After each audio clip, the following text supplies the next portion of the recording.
Okay, welcome everybody. Hope you're all doing well. We're going to talk about some patch notes tonight, then we'll get into the game, talk some lore. Some short patch notes tonight, but quite surprising. Pretty excited to talk about them. We'll give everyone a few minutes to gather, and then we'll dive right in. How's everyone doing tonight? Tonight I'm feeling pretty good. I just finished boiling my last batch of maple syrup for the year, so that feels good.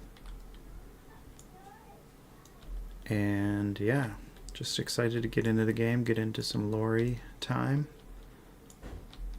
I'll give everyone about 5 minutes. Hey, what up, Nick? Good to have you here.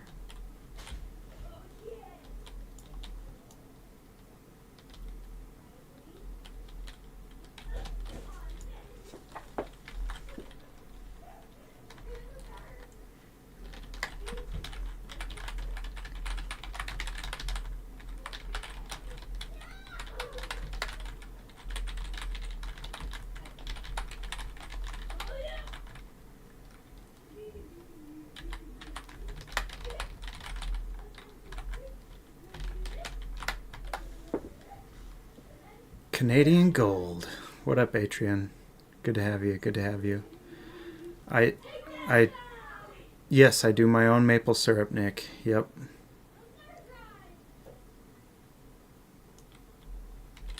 Yes. It's delightful. Quite delightful. Oh, really? Yeah, she would. Oh, nice. Where'd you grow up?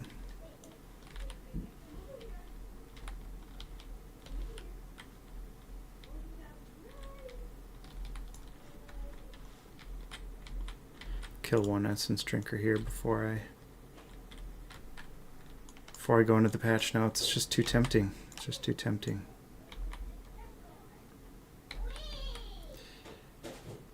Yeah, I'll be looking for a group after the patch notes if anyone wants to jump on. Oh yeah, in Michigan. Okay, cool. Nice. I've not heard of Ontonagon. Is that what it is? Ontonagon?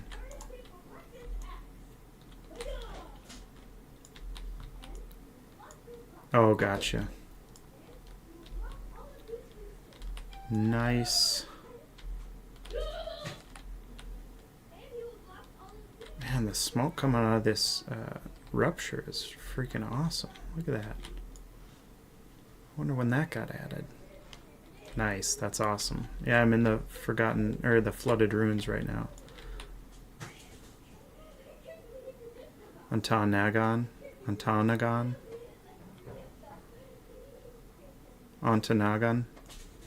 Oh, that sounds a little better. Ontonagon. Kind of like Cabatogama. Ontnoggin. Up in the UP. I have a funny story about the UP. I haven't been there, but yeah, I'll tell it later. You betcha. Yeah, sure. Cool. All right, I'm going to jump into the patch notes. Okay, guys. So little bit of a light patch. Kind of emphasized, or I guess not emphasized, but I don't know. The whole thing with the servers was a little bit rough for us this month, so we were kind of working on it, and then everything went to heck. So yeah, Minnesota with hey, we got hills in Minnesota. Come on, we have. Hopefully you can't hear my kids in the background. We have they call them the Sawtooth Mountains up along the North Shore. They're not real mountains, but I believe they were like cut down by the glaciers as the glaciers came through. Okay, sorry. Yeah, monthly patch. Sorry about the short one this month. We had the server stuff come up, and we've been working on this challenge content. which was a little bit interrupted. But also, it takes time to design these things and make sure we got them all right. And we had a couple of really good ideas, kind of in the stretch of developing and designing. So anyway, this month's patch is a little lighter than usual, as most of our efforts have been towards an upcoming feature. In the meantime, enjoy a few updates and fixes. So these patch notes were pretty surprising to me, because I didn't hear that some of this stuff was going to be happening. So updated a line of sight animator culling algorithm to be more responsive. That should probably be, yeah, technically, yeah. Right, yeah. Nick, I agree. We those Sawtooth Mountains are technically, I think they're just as short as you can be to be considered a mountain. Spirit Mountain in Duluth is like the same footage, or maybe like 1 or 2 feet more than you need it to be to consider a mountain, but they sure don't look like the Rockies, that's for sure. So in the auction house, the buy it now price is more consistent when posting items, so that's good. This one was a huge surprise to me. I did not hear that we were doing this, but the city monolith duration has been increased to 5 days. What? That's crazy. That's awesome. Improved pet context menu interaction timing. Your character should no longer turn around when right-clicking your pet in world space. So that's good.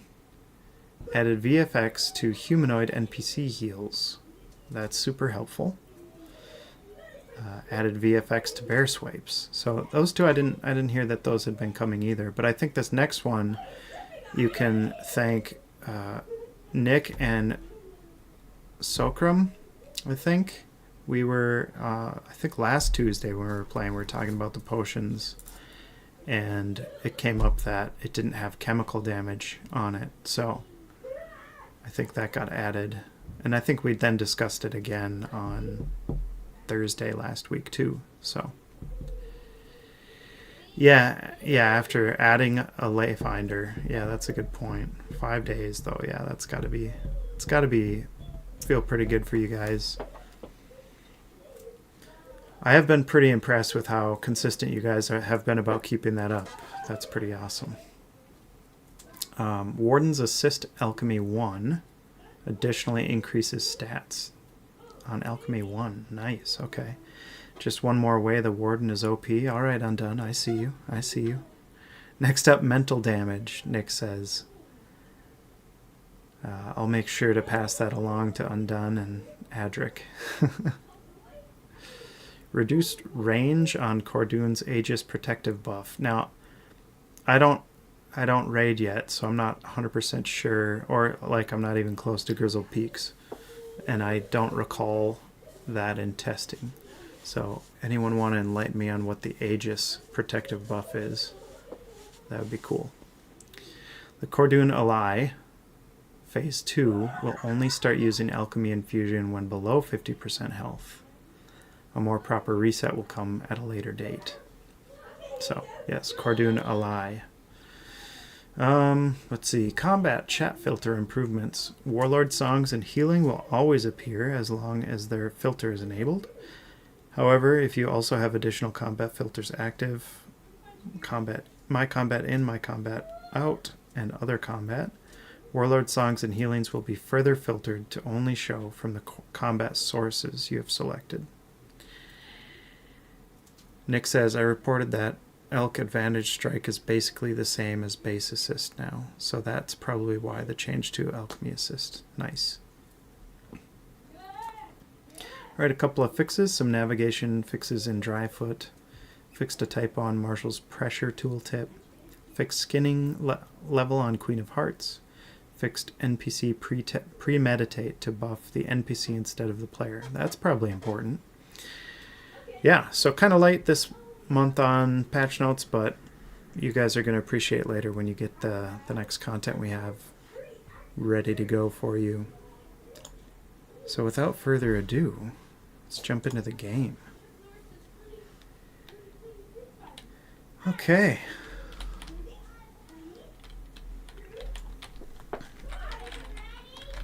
Let's see who we got. Got a few in the 20s.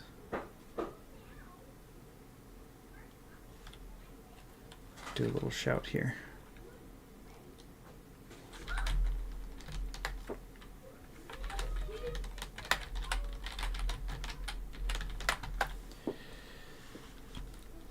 Throw on my LFG filter.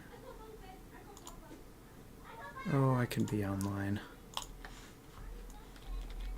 Well, I'm going to solo in the flooded ruins here. Actually, I want to check my bulletin board.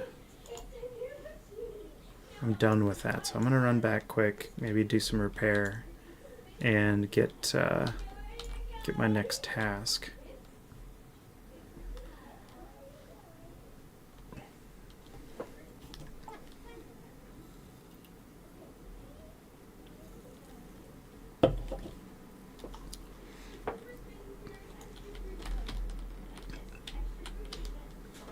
Oof.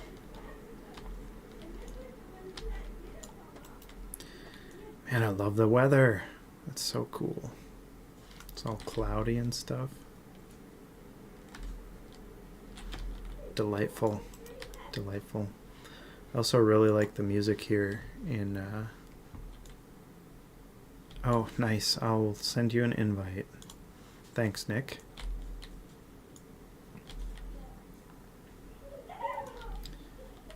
Yeah, I love the music in Redshore. It's great.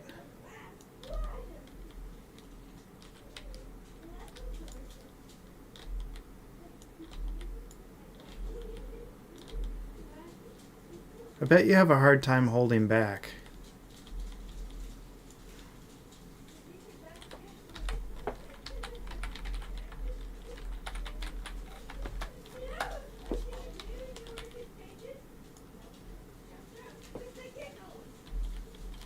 I know, it adds so much atmosphere to the game.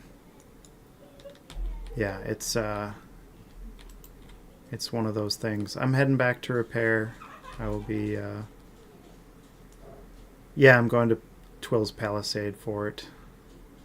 Just to get some repairs done and turn in my bulletin board. I wonder if I can pick up this quest from Wicked Jack now.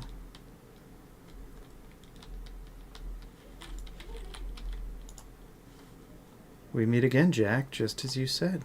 It was inevitable, really. This land is vast, but it's not so vast that two wanderers wouldn't bump into one another from time to time. What are you doing out here? I came to observe the standing stones. I have many fond memories of them. There was a time when they held so much significance to me. Sometimes in my travels I like to visit them, to think on them, and to take in some of their grandeur. Also, I have an old friend who lives here in the forest, whom I like to visit from time to see what became of the bargain we once made. Ooh, okay. What about you? How have your travels been? Full of excitement and adventure, I hope? I've enjoyed the thrill of exploration. Oh, you know what? It's been a long journey made joyful with good companions, yes. A companionable person, eh? I have an adventure for you and your companions to share if you're interested. I would be honored if you accepted. I am interested. Glad to hear it.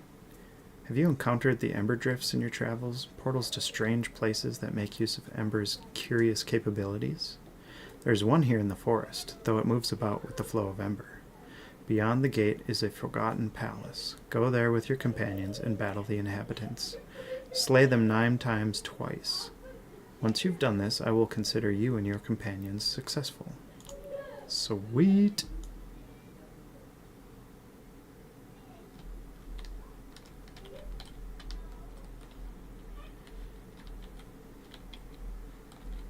Oh, sorry, I already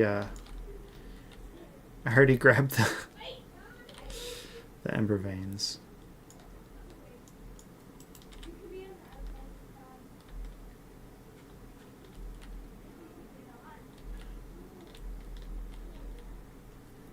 Well, I don't know if Brennan's in the chat, but she wanted to talk about Gaunts and what else was it? Was it Shrieks too? I think we talked about Shrieks on the last stream. The last stream made me really want to level up fast so I could do that next quest. The Lost Settlers of Catan. Just kidding.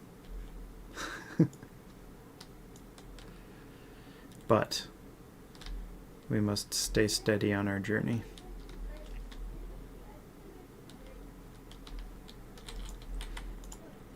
Alright, turn that in. Exile looters and exiles. Oh.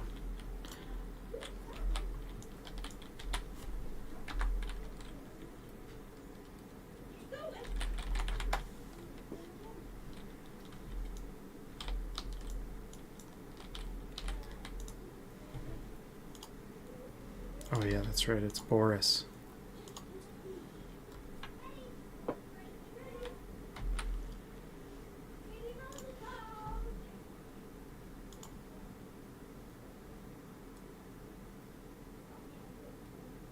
Oh boy, I'm not sure which one of these I want to wear.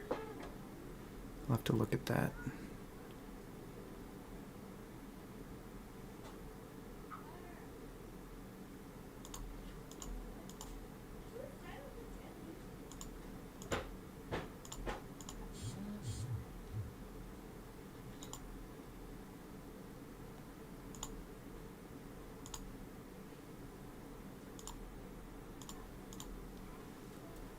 Okay. Head over to the anvil.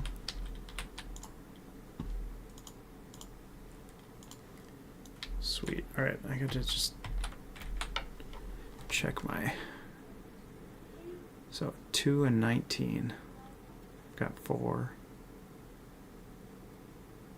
Do like resilience.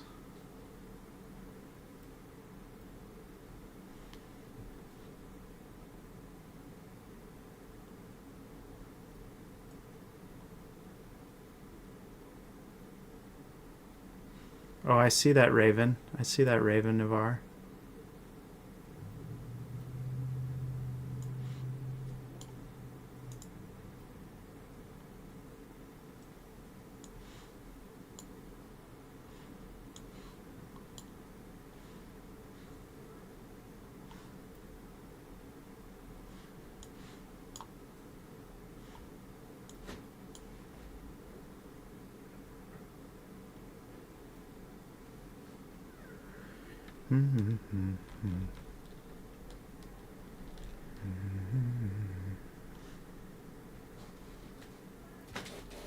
Three and 14.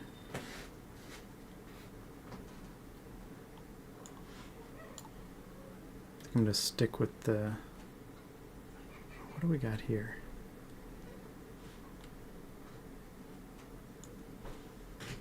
Go with that.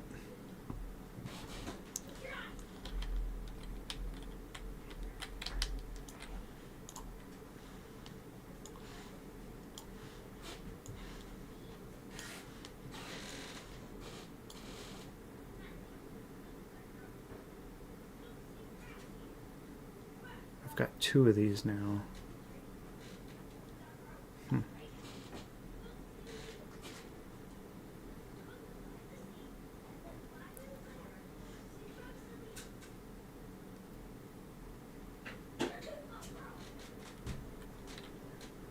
Okay, I think I'm ready. Let's head out.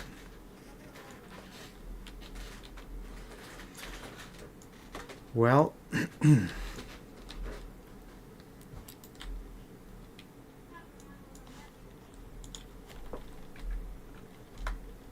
talk about the Gaunts a little bit. So, such a gap in players, high 20s right now. Yeah. Yeah, I'd agree to that.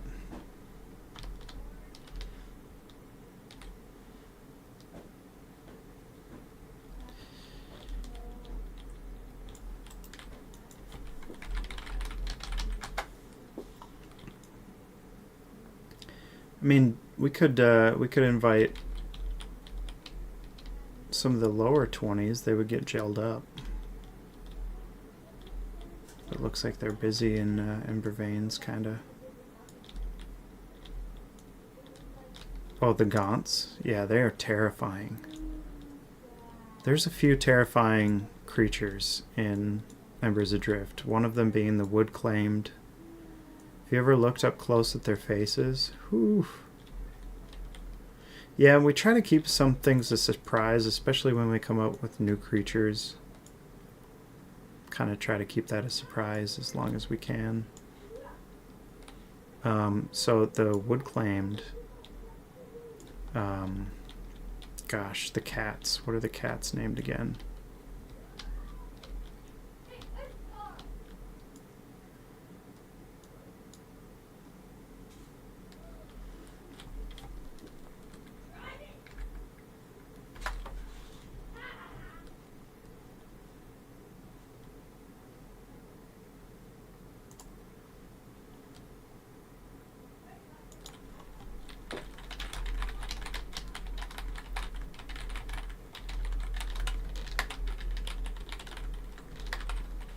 Yeah, the red mains.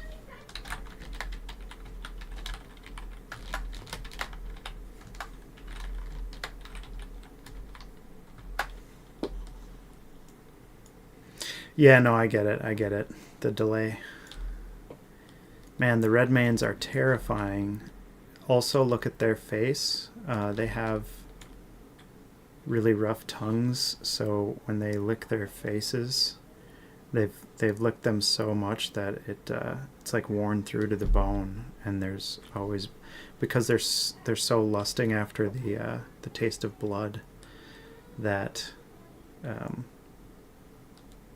like they make their faces bleed, and they've caused havoc on their faces. They licked right through to the bones.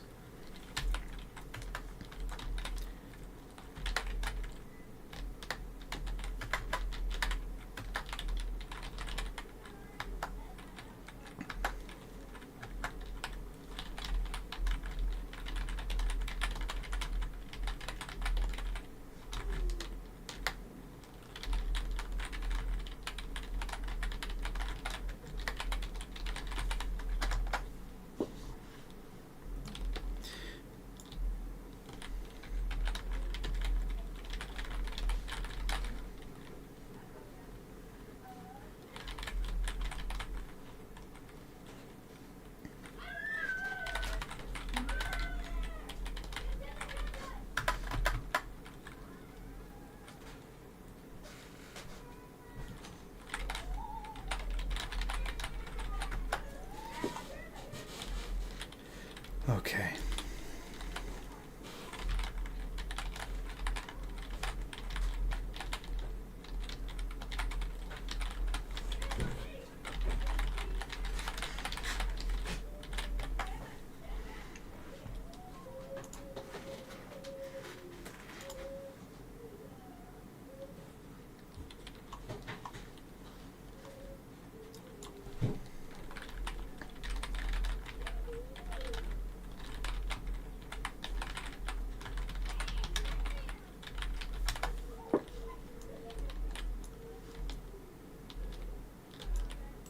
So we're going to go pick them up on the other side of Redshore and get them the monolith, because they've never been to Redshore yet.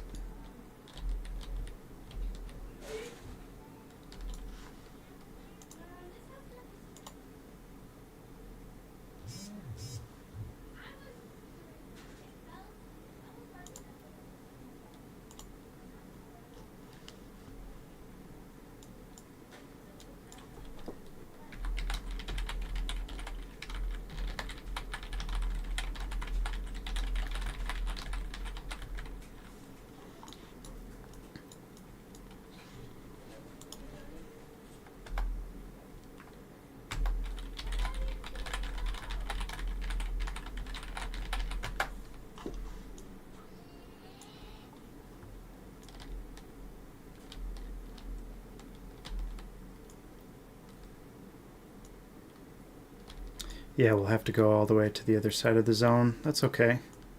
It's not so bad a run anymore as it used to be.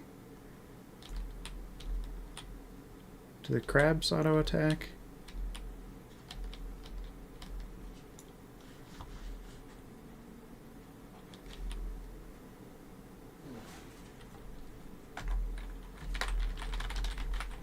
I have a bunch of silk for you.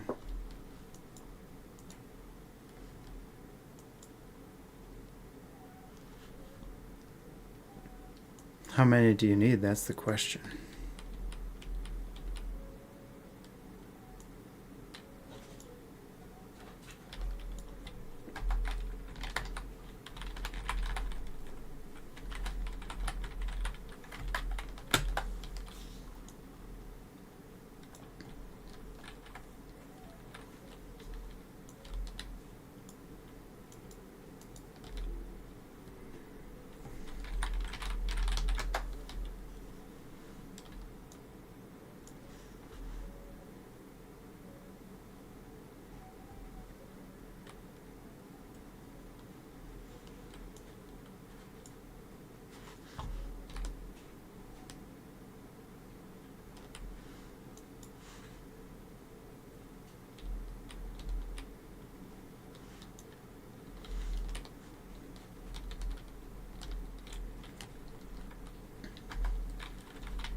All right. Nick, do you want to head to the Meadowlands zone line and grab Dugby, and I'll head to the other one and grab Keep Calmus, and then we can meet at the monolith?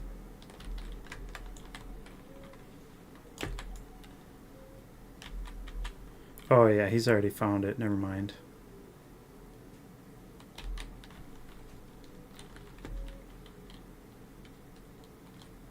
Oh yeah, I gotta kill these guys.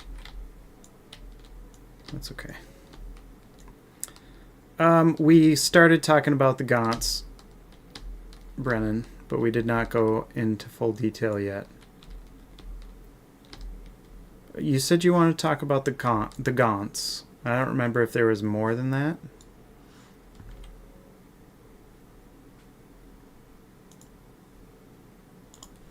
Oh, nice. We got a. See, that's not fair. Pukeros, or however you pronounce that. He's supposed to stay on level with my other character, so me and Adrift can play with him. Just kidding.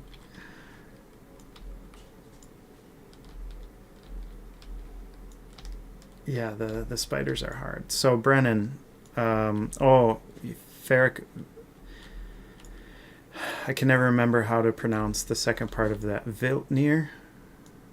Ferric Viltnir, which translates to the first home on the shore. And that is Vehueramen language. Because in the lore, we discovered that Ferric Viltnir, that was their first refuge.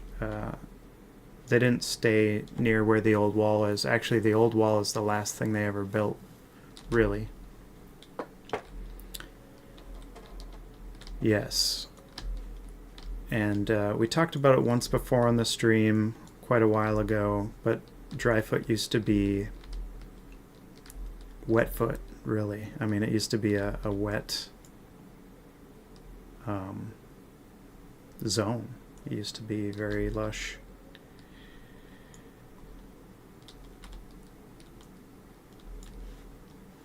Oh, there you go. All right. This is quite the run.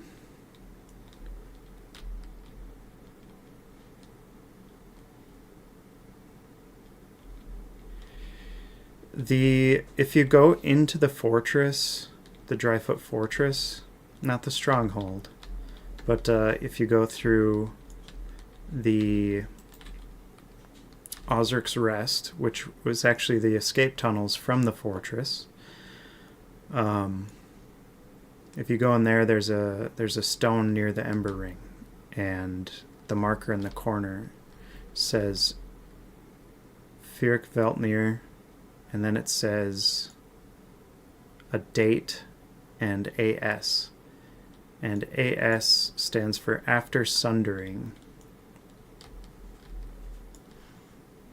So the Sundering was the event that kind of separated the North from the South and separated the people as well.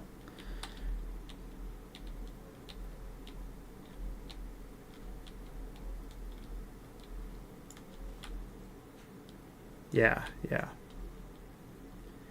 Some pretty cool lore. It was the first, for a while they struggled and they just built hovels and some of the ruins you find, but nothing was really a good suitable place for them to hole up and try to survive. So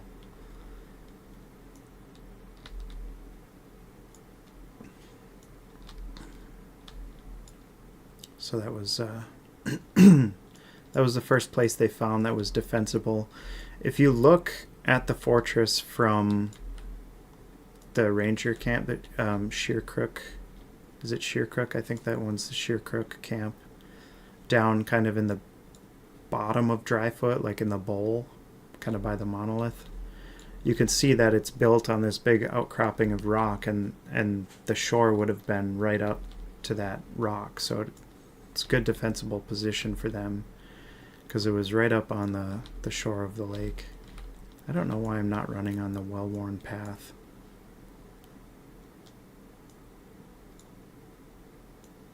Noob. There we go.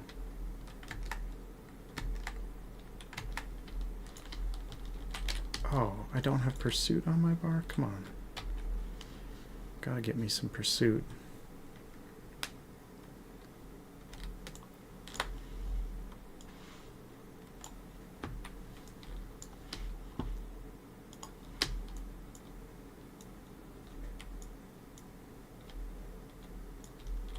These snatch skills, they aggro from quite a ways away sometimes.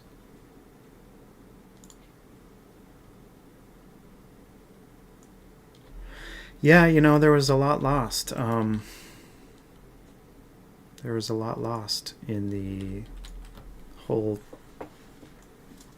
Gosh, and I would talk about it, but there's a quest that explains it all towards, the higher levels, and I don't want to... I mean, I know I've talked about it on stream before, but if people haven't gone through it yet, I prefer not to talk too much about it, but there's a reason the old wall in the south is kind of beat up, especially at the top.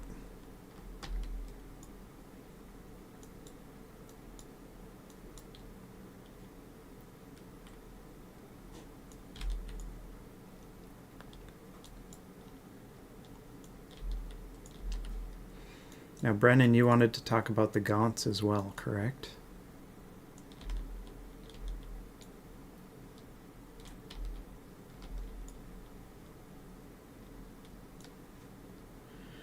Fun fact, this is where the old monolith used to be in Redshore, in those ruins right there. It used to be where the monolith was.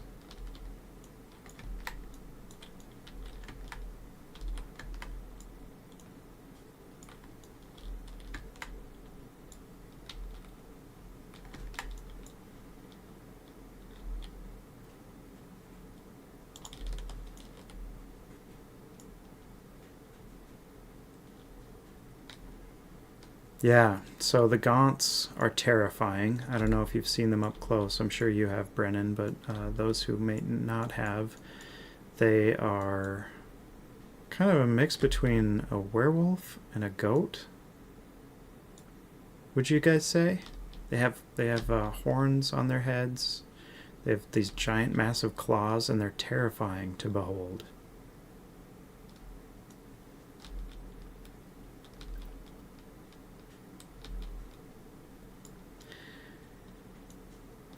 Oh, the old one, yeah. Because the double old one, Nick, the double old monolith. Yes, Krampus, basically. Terrifying creatures. We talked a little bit about the others who kind of separated from the Watchers, and they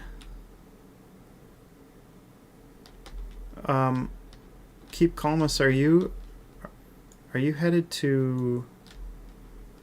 Oh, I didn't pay attention very well. I thought you were going to head to Ventessa's camp in Dryfoot. My bad. Looks like everyone's in Meadowlands. That's okay. I'll just meet you guys at the monolith.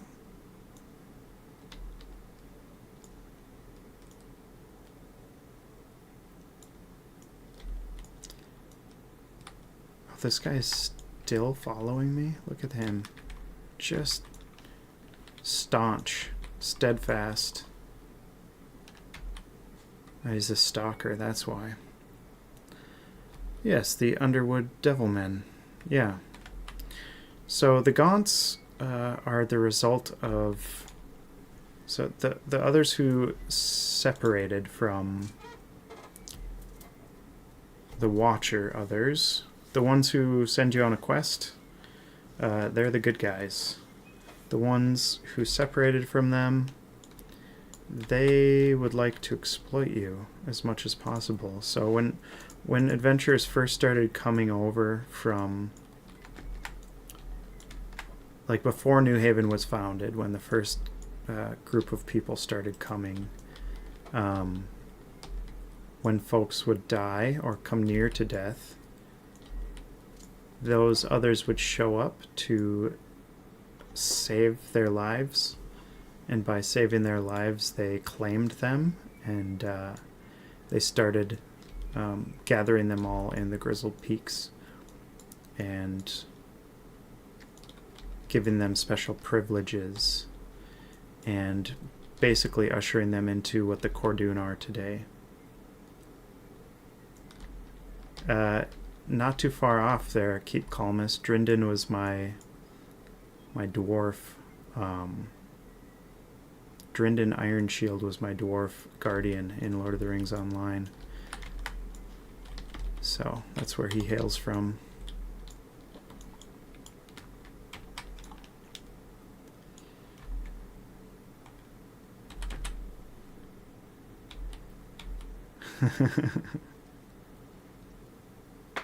You guys got the deep ring?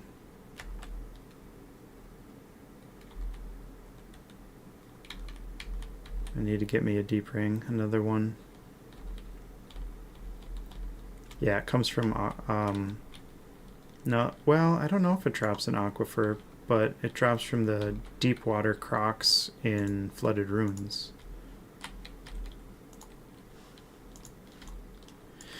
So, sorry, I keep getting sidetracked.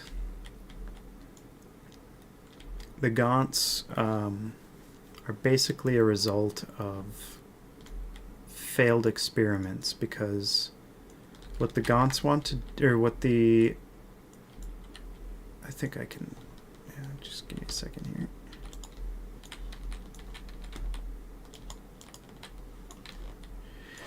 What the others who are the Separatists want to do is create a new race. Basically, they think that they are a new form of evolution of humans. They think that they're like an ascended form of humanity, and basically their end goal is to bring back all their ancestors who were Vehueramen, because they want all of them, because of their ability to use Ember to such great effect. They want all that knowledge back, so they want to bring back all their former ancestors, like Ibax and others, There are three kind of big names as far as magi go from the I'm blanking on their names right now, but they kind of all have that ax suffix, at the end of the name. I think there's Ibax, Corax, and something else. There's one more, but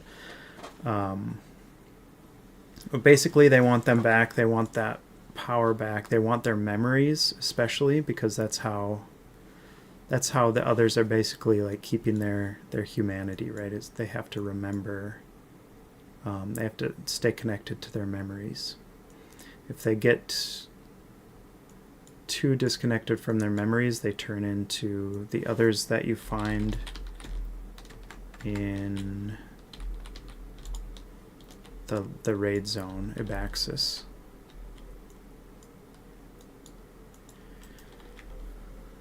Yeah, well, they don't want to be necromancers. They want to, essentially, yes, they want to be necromancers. But they want to revive them and like have more others, and they want to subjugate all humans because they think humans are basically cattle for them. But they're being pretty clever about how they are going about it. They're kind of tricking the Cordoon into thinking that they're special and that they're like even a higher form of life than like drifters and New Haveners and stuff. They want the Cordoon to think that they're, and they kind of are, because they've been kind of bred and taught they've been trained by the others. They've been, of course, the others are really holding back a lot. They're not teaching them everything they could teach them. And right now they're basically, doing a lot of study and a lot of research to figure out how to use humans with Ember to bring back their ancestors. So they keep doing these experiments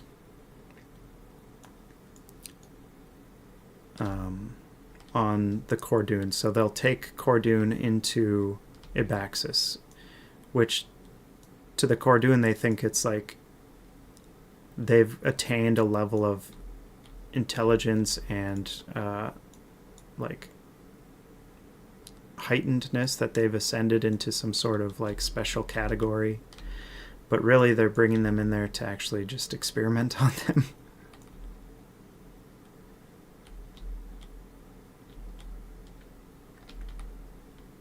Let me respond to the group real quick here.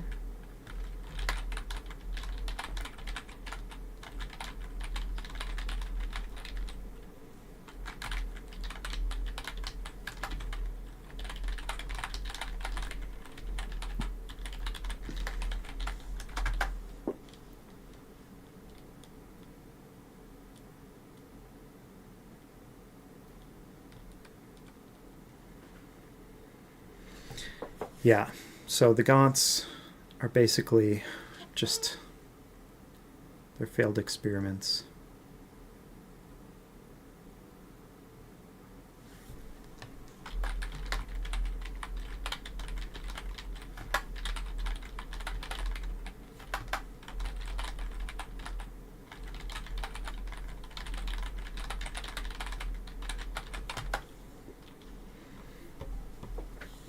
Yeah, it's pretty crazy, huh, Brennan?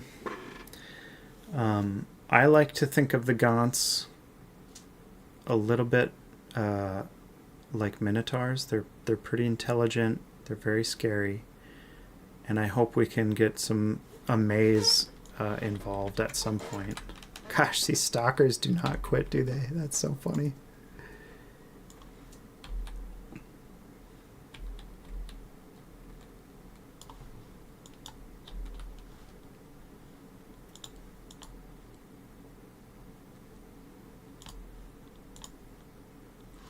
He died too quick. Whoa.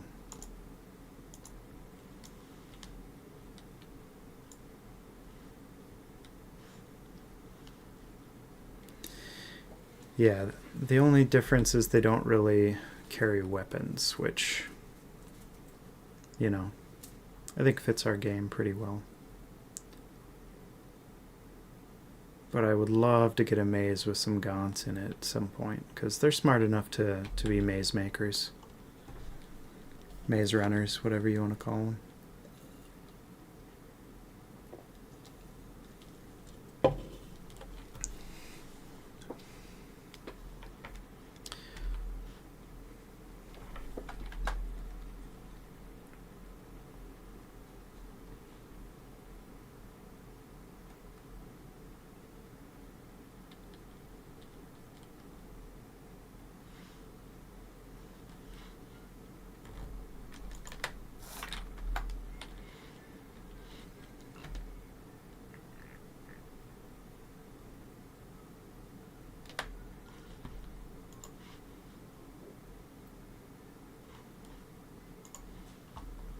Yes, a labyrinth. I should say a labyrinth. Yeah. No, they're, yeah, I mean, they would have been probably combined with the remains of a Vehueramen. So, Nick, in some respects, you're not wrong. The Slagjacks were experiments done on humans without the remains of Vehueramen. That was them just basically trying to figure out how to do the process, and they used a lot of the Marauders in Grimstone for that, and they also taught the Grimstone Marauders how to create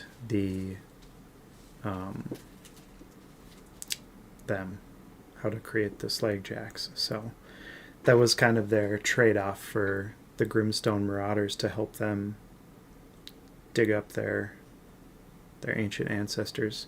There is going to be a Grimstone 3 at some point that will have more stuff like that. So I'm pretty excited for Grimstone 3.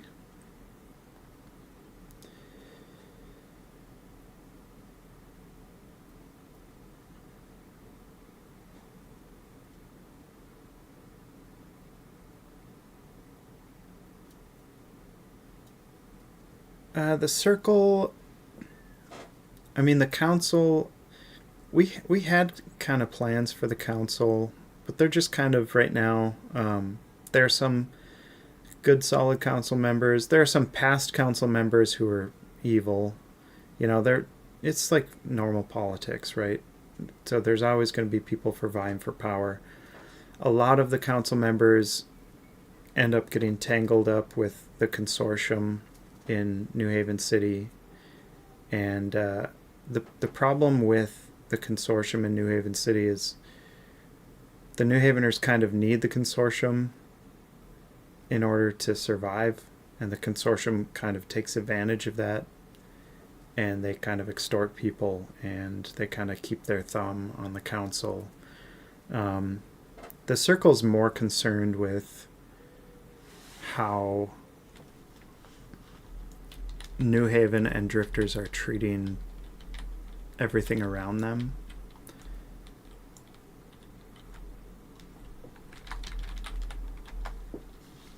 But we don't have plans for a quest right now for the circle or for the... I mean, we have plans, but we don't have plans to, like, flesh them out.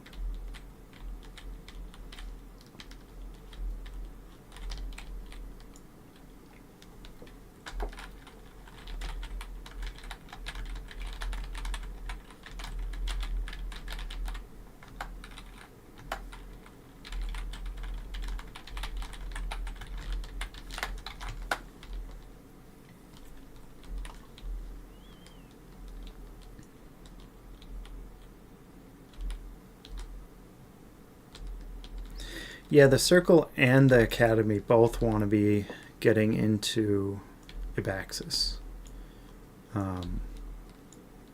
They both really want to see how the Vehueramen lived. They're just the research. I mean, the Circle are kind of... The Academy's more interested in like how to unlock the secrets of Ember that the Vehueramen had, and the Circle's kind of interested in like how the Vehueramen lived, because it appeared that they lived kind of more in harmony with creation, which I would say is true. They didn't actually start using Ember to like fight and defend themselves until like very, very late into the situation. So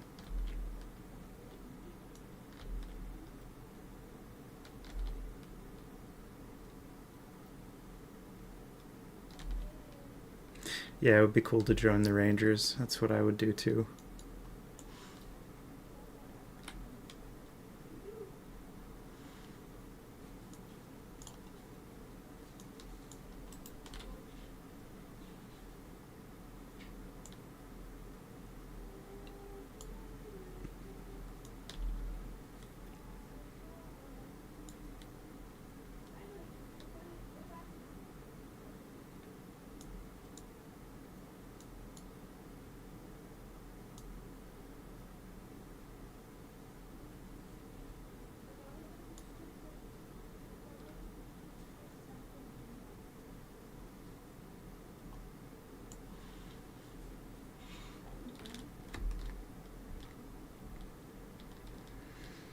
What other lore questions do you guys have?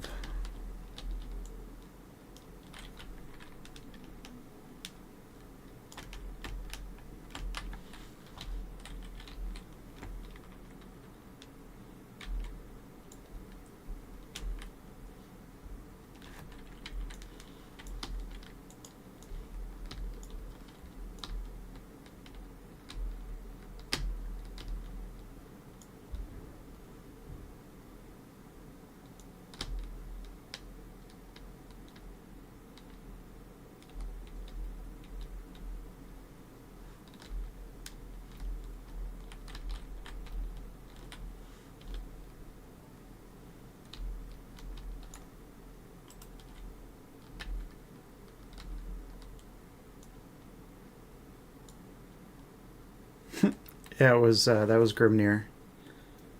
Yeah.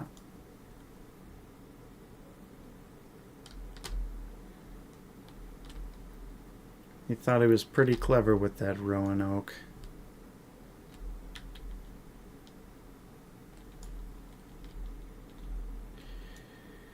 Well, they had to make the weapons, Nick, to combat the threat that came upon them from even further in the north. You know, which is where the giant ravens, which, you know, these ravens are small compared to the giant ravens of yore. The raven in sorry, at the old wall, Raven Rock, that raven is from the Vehueramen times, and that's kind of what they had to be fighting.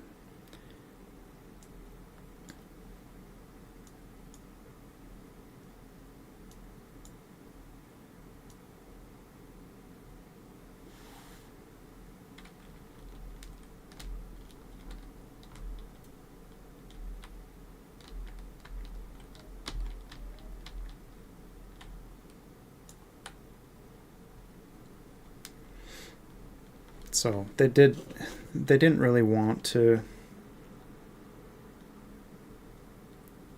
be fighting, but they basically had to defend themselves.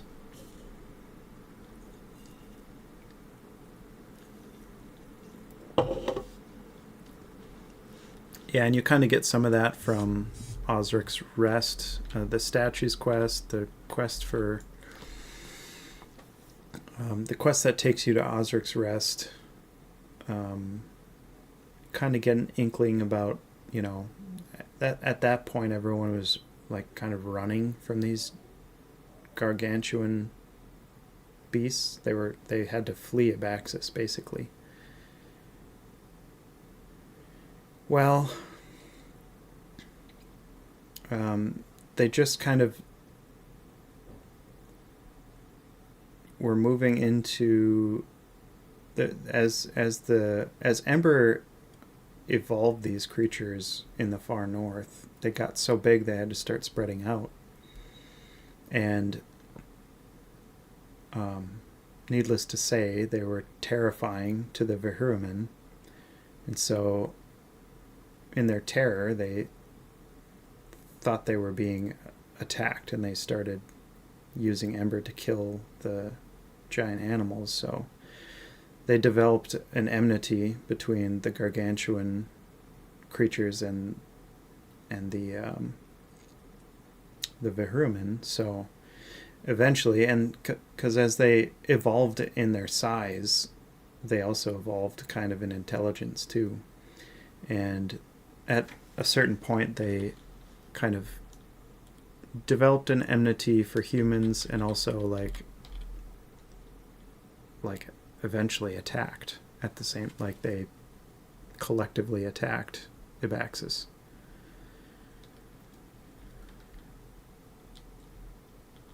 Yes, that was the last message transmitted through them. Yeah.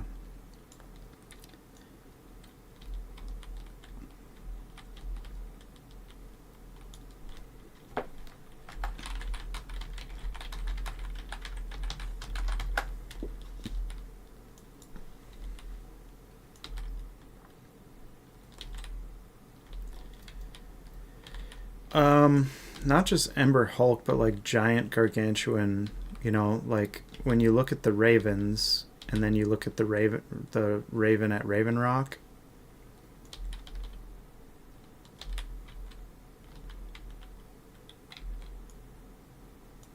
I think Navarro's going to pull.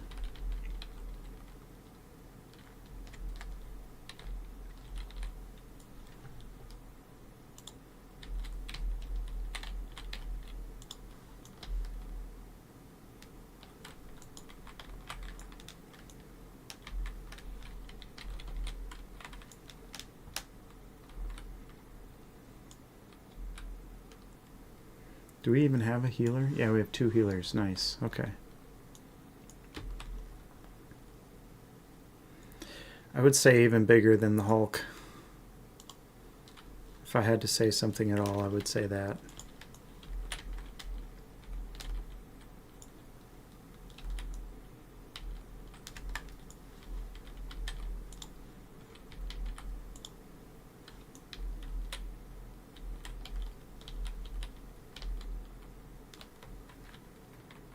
Oh, gotcha.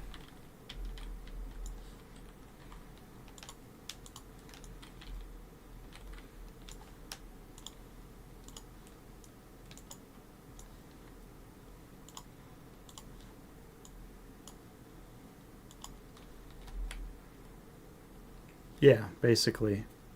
Dragon-sized birds, terrifying to behold. The ground shakes.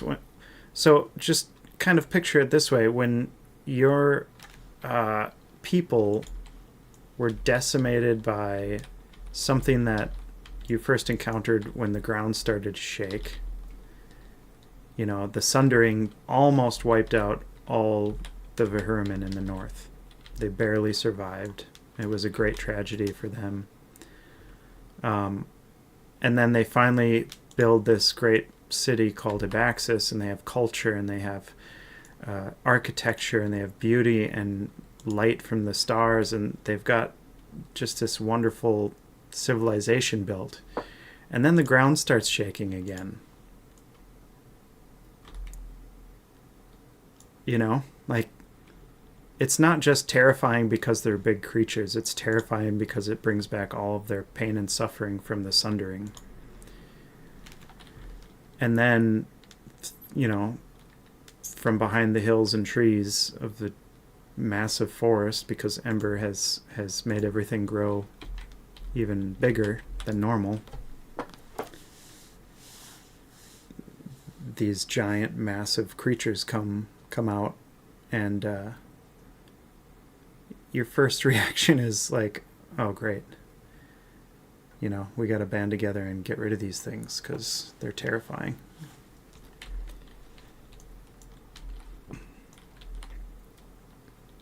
So that's kind of the lore about the fall of the Vehueramen.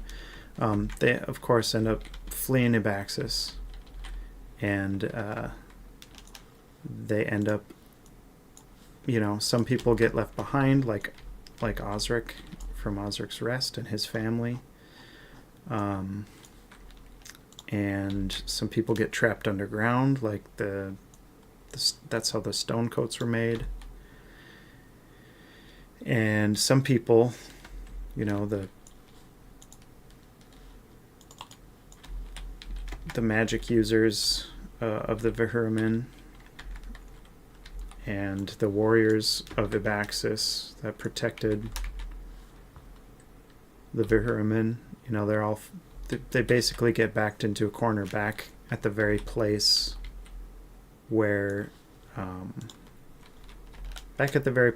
first sundering happened in New Haven Valley. That's basically where it all started for them, and it's also where it all ended. So they had to flee down, and they created the old wall as a last defense against the giant gargantuan creatures.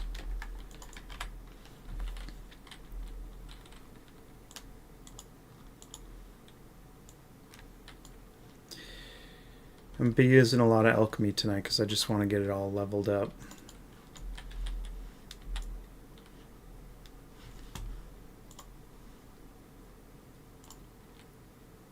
That's not what I'm looking for. Well, they would still call themselves alchemists, I would think. But they were much more advanced than New Haveners. So the magic users, actually, I think they had if I recall the lore correctly, they had a council of magi. So each city that was founded had an Ibex-like character, a founder, a city founder, who was very wise, and all the Vehueramen cities had like a leader who was, I guess they would have called themselves magi. And they communicated through these statues. The statues that you see in the central veins, those are the statues that they communicated through over long distances. They were the ones who created the monoliths, for example. And you can kind of see with the monoliths, like, they very much cooperated with nature in that. The monoliths work through root systems, and they actually, like, you know how you can kind of splice trees together and, like, they can grow? They did that with emberstone and the trees. So the monoliths are actually, and the nails are in the tree because they are kind of blocking off certain routes, right? So they don't just want you going anywhere. It's like kind of like acupuncture in a nervous system. They want to make sure that you're going to go through basically you're like becoming ember essence, and you're traveling through the root systems of these ember monoliths, and you're ending up at the desired location. So yeah, alchemy is the magic of the game. Yeah, grafted tree, exactly.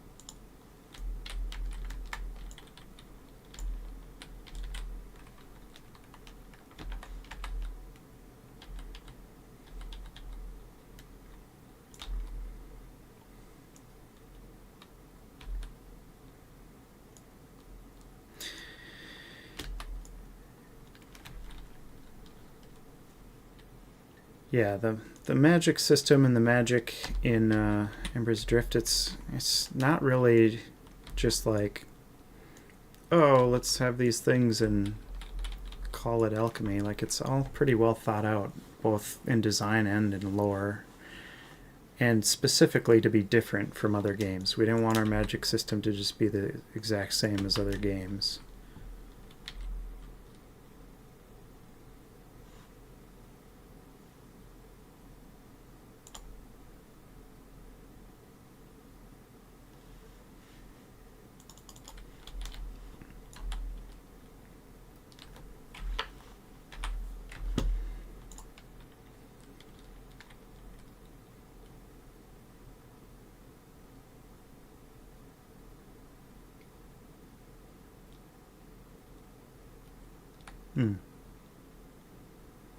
I do like that the Vehueramen had such a good understanding of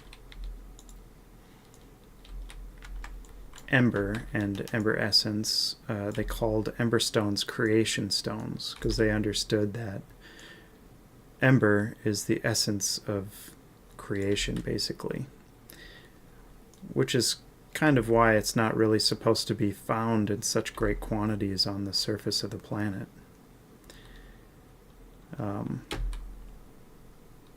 It's kind of too potent for like close contact. But here we are, using our Ember Stones.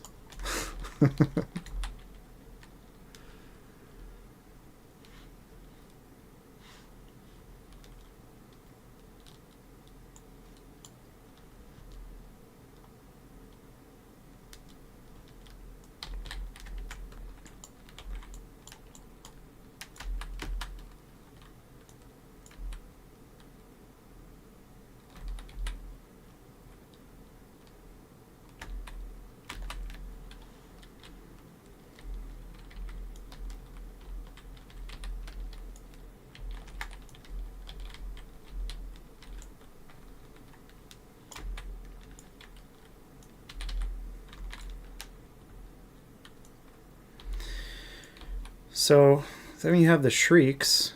I think we started talking about those last time, and Nick actually had a really good description of the Shrieks and how they came to be.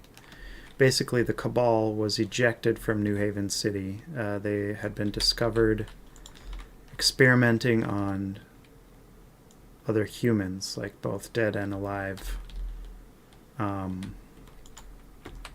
Basically using dark alchemy to try to figure out what you could do with a human, combining humans and Ember. And mainly, like, it kind of started out as a way to help New Haven and help the community, but it very quickly turned into kind of power hungry, greedy, kind of not a lust for power, right? Not just like greed as like I want to control New Haven City, but really I want to be the most powerful Ember user, and in order to do that I'm going to learn how to affect humans the most. And it was just an abomination, and the Academy very quickly realized that, and so they expelled Chester Loxar and his crew from New Haven City, and they called themselves the Cabal, and they were banished. They weren't exiled, they were banished.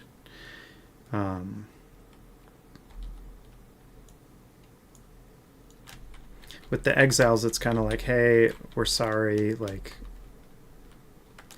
you've kind of broken our trust. We don't want you to die, so we're going to give you some supplies and like best of luck to you. But we don't really have a prison system to like manage you and rehabilitate you. Like, we wish we could rehabilitate you, but we can't. With the Cabal, it was like, you guys are some evil bastards, and they didn't give them supplies. They didn't give them anything. They just kicked them out. And Yeah.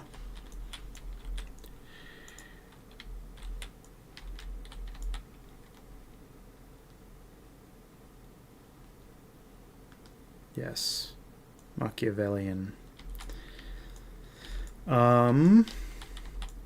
So the point I was trying to get to was, well, they're all the Cabal now, and they don't have, you know, they eventually get to a fanaticism where some of them will like sacrifice themselves to be experimented on with Ember, but for the most part, they started, they wanted to understand it better now that they were in a place.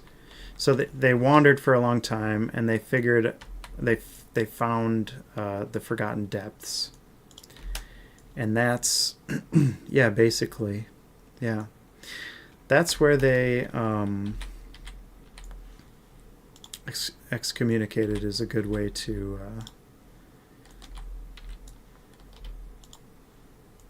It's a good way to explain it. It's kind of a good buzzword. In Catholicism, excommunication kind of happens de facto. If you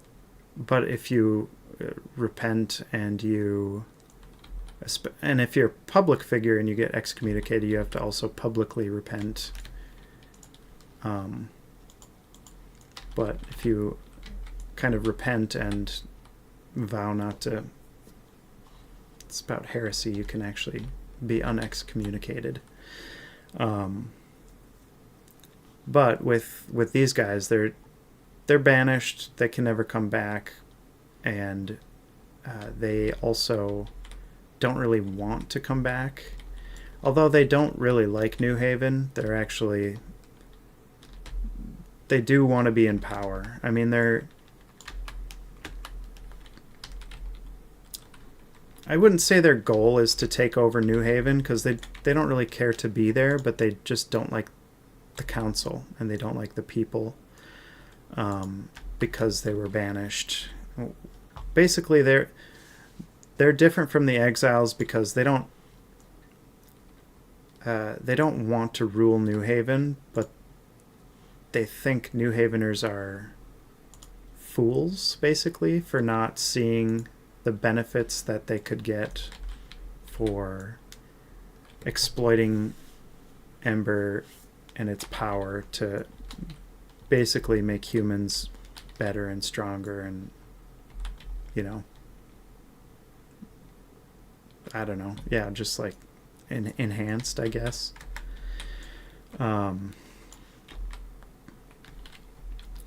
But so the Cabal is down in the Forgotten Depths, and they first start by experimenting on rats, and the rats, there's tons of them, right? And they essentially have like an endless supply of things to experiment on. Well, the experiments kind of go a little too far and a little awry, and the rats are just like becoming unmanageable because there's so many of them, and they're evolving super fast with these experiments. So basically they create the Shrieks, and the Shrieks are just too great in number and too much to handle, so they escape and take over part of the Forgotten Depths, and they essentially they hate humans because of what they did to them and the experiments they placed on them. So if they find a human, they will sacrifice the human to, I would say they do have like a deity. I don't remember what we discussed about the exact details of. I think maybe we'll call it the Ratman. Maybe the Ratman is their god. Just kidding. No, the rats are not mindless. The Shrieks are definitely not mindless.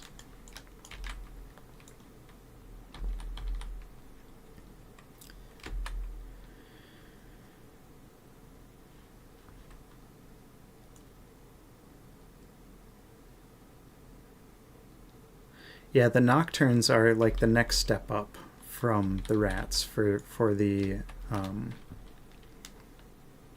Cabal. The Nocturnes, the Cabal started basically kidnapping people. So they would go after anyone they could get. If they found marauders, they would take marauders. If they found exiles, they would take exiles. If they found drifters, they would take drifters. They would capture, even the people, the Wildren, who ended up in Grizzle Peaks. Anyone they could get their hands on, because... Yeah, I mean, they were the first... Well, it's hard to tell, because between the... Oh boy, we got some... Let me throw out one of these guys.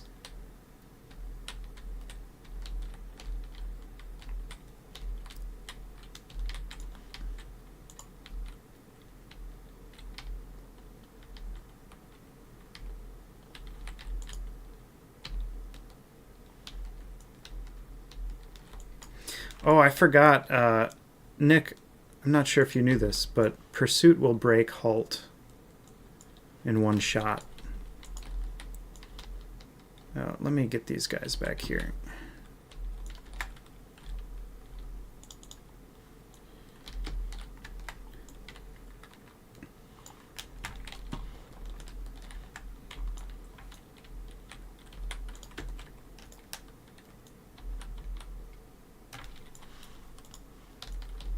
$15 seconds on the Halt. Alright. Get some stamina back. Oh man, we gotta add.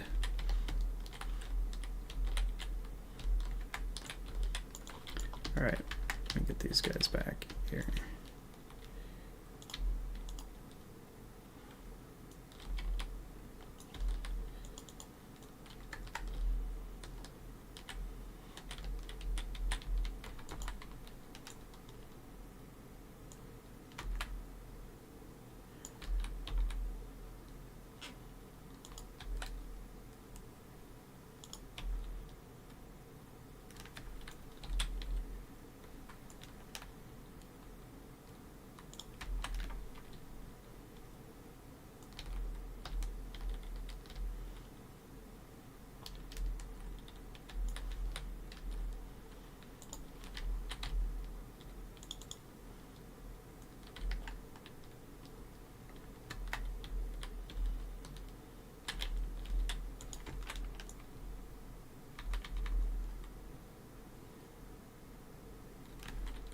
Yeah, the others were horrified about it. It's an abomination, basically. So they would basically,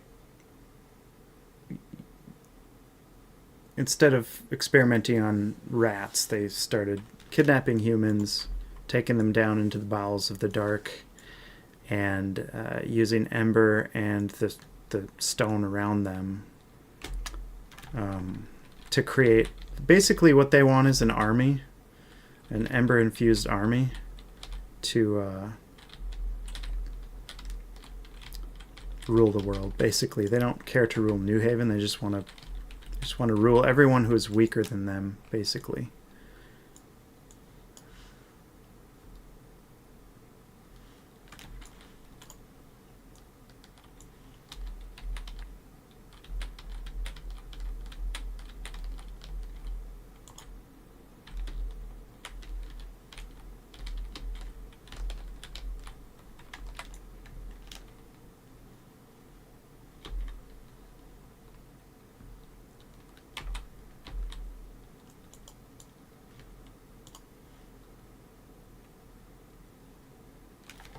Yeah, marshals are great.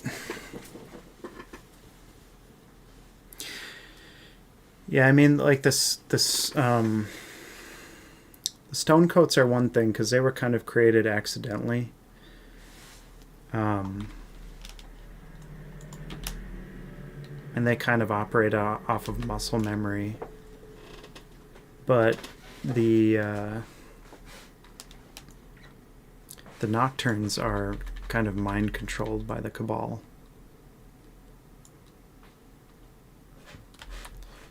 And if they lose control of them, they tend to kind of gather up and just kind of defend wherever they're at. But Thorazul. Marshals are probably almost as good as Wardens. If I had to say who's the most OP classes, it would be Warden and then Marshal. No, I'm just kidding. It's just my favorite, that's all.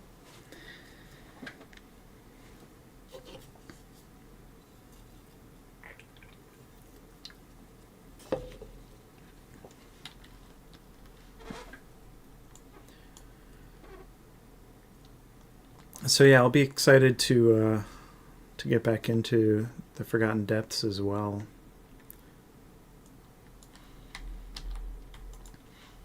Oh, it seems Bloopeter has blessed us this night. I should eat some food and some drink as well. Well, maybe just the cake. I'll take the cake. Yeah, their eyes are terrifying.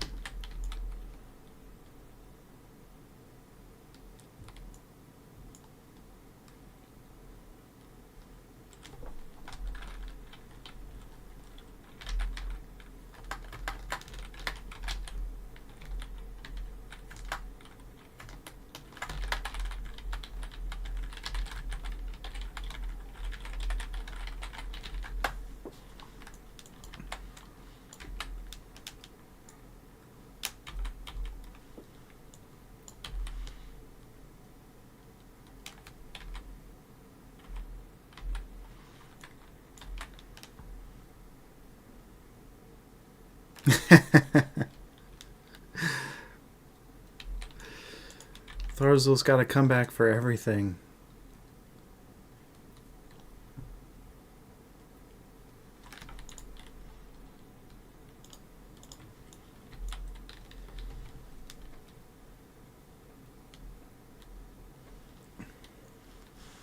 Fun fact, I actually started Drindin as a Juggernaut too, because the guild I joined had way too many marshals. Or no, it was the other way around. I started as a Juggernaut, but there were too many Juggernauts, and so I switched to Marshal. That was back when you could forget your class and start over again. Oh, the halt is... It's even more epic than it used to be. It's so good.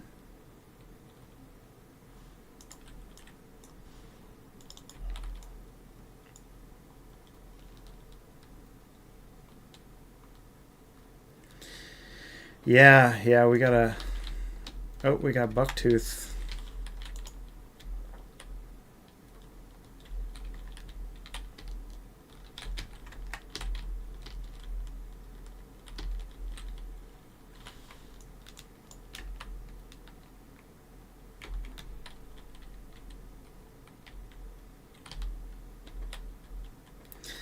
Bucktooth is Balthaleth's little brother, right? Just kidding.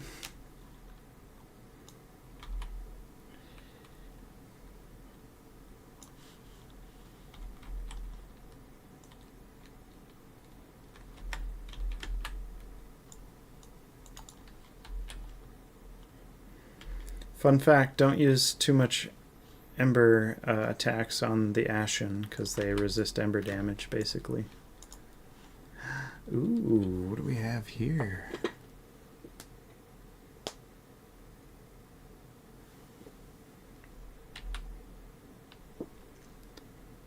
Dang. I probably don't need that. I'll probably just greed on that.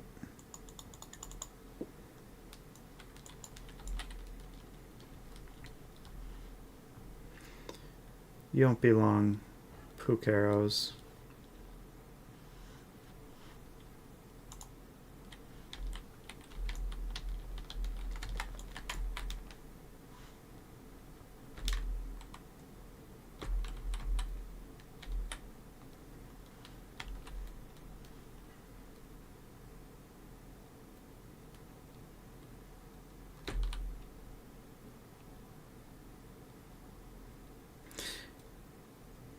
Yeah, that would be cool. There's some things that people can kind of remember. Oh, this is so trippy when the runes are like tilted.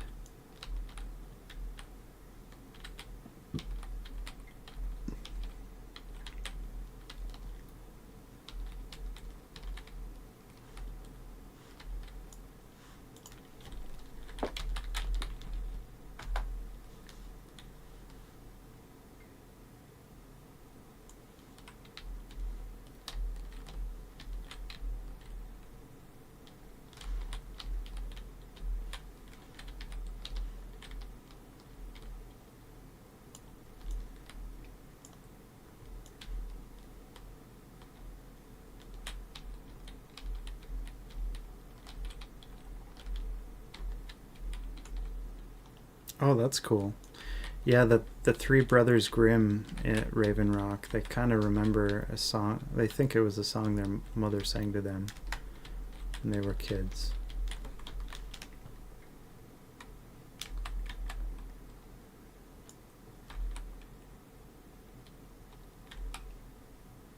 That's awesome, Brennan.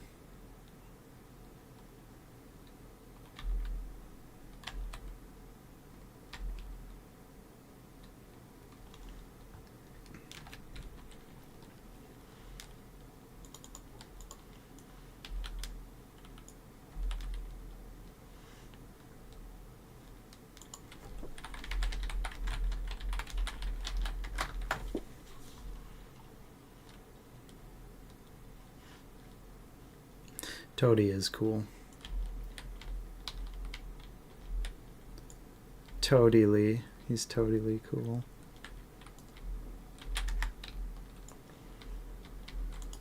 Oh.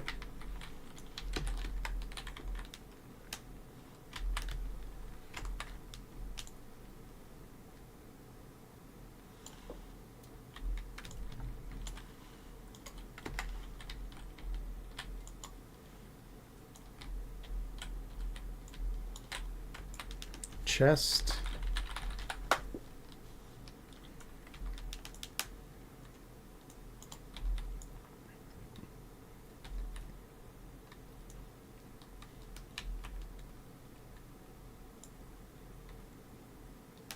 Yeah. Can't help it. I'm a dad and a Minnesotan, so.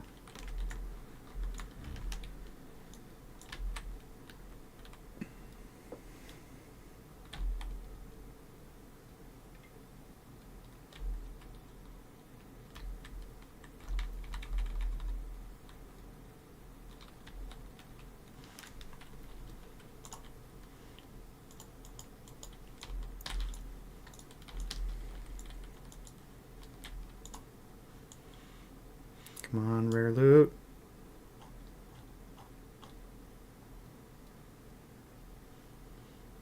Oh.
Man, I haven't seen a deep water in the Flooded Runes for quite some time.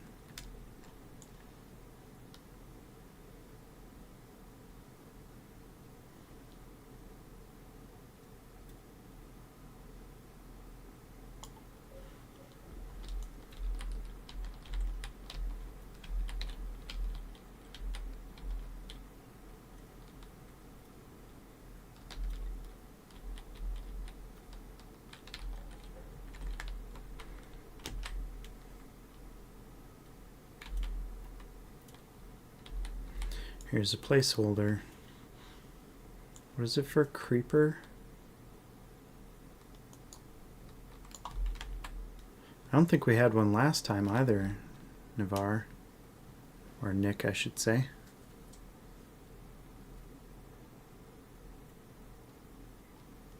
You'd have to talk to Adric about those. I know he's definitely got background about why he picked the names he picked. Some of the lore for those exiles are that they are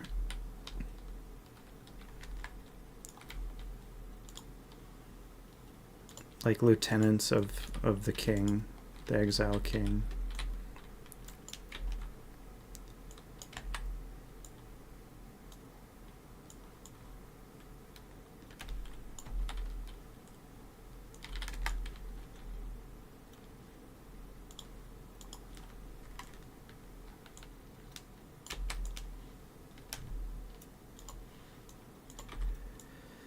And there are certain camps in Redshore that certain named people control on behalf of the king, like their lieutenants that are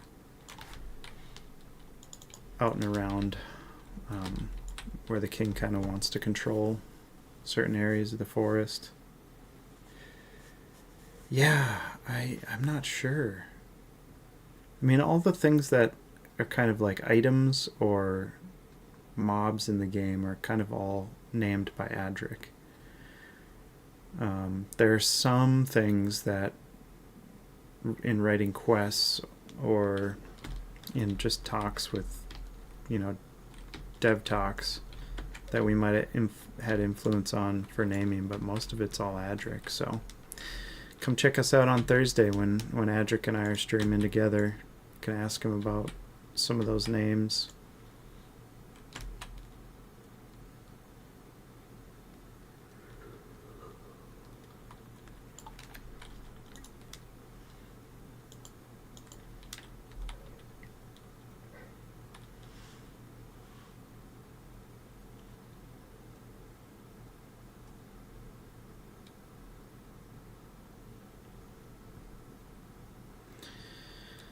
Could have been Loxars. It could have been Drowan. Or no. What's his name? In the poem that Halleck has. There's a poem that Halleck wrote at Halleck's Tower in New Haven Valley. He talks about a love that he lost, so that could be from that.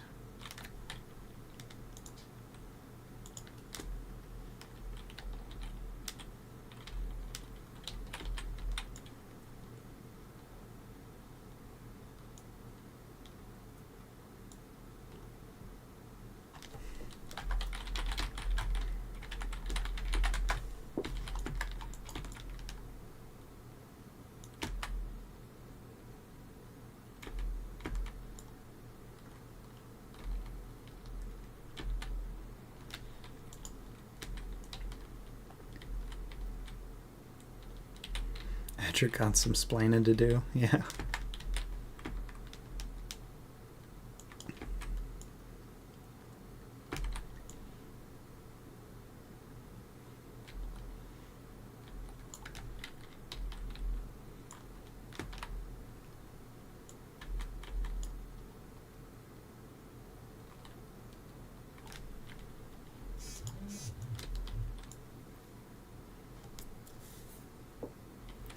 Oh, hey, couple of notes, guys.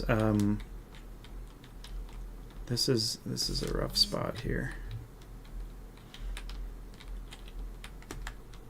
Couple of notes. Next week I will be out of town, so I won't have streams Tuesday and Thursday next week. But tomorrow we have an event. It's April 1st. And I'm not going to pull an April Fool's on you guys and say, sorry, we're not actually having the events. We will have events tomorrow. So there's one in the afternoon.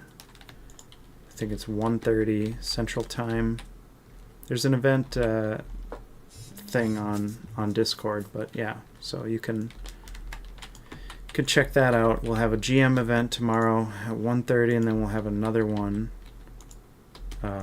in the evening at 9 p.m. Central Time. So don't forget to show up tomorrow for those and get your bloops so you can get cool cosmetics from Marta in the city.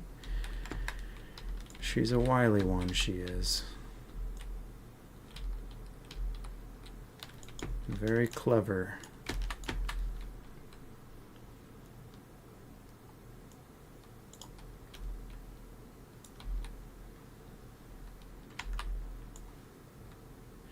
Did she die though, Brennan?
This is such a cool dungeon.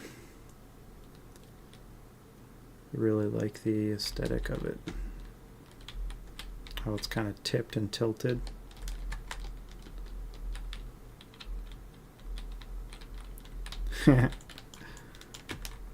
Yeah, she must have.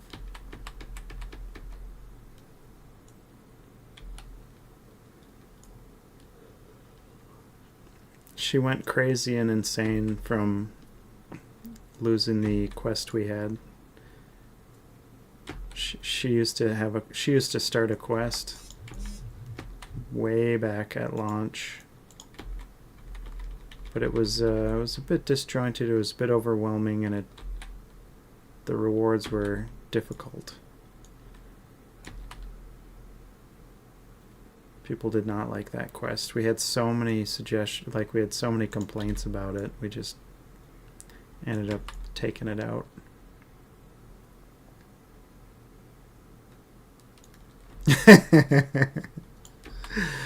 And Brock's a totally different story, man.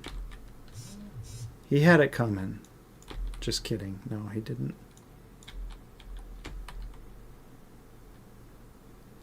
Poor Brock. What are you gonna do, man? It's the North.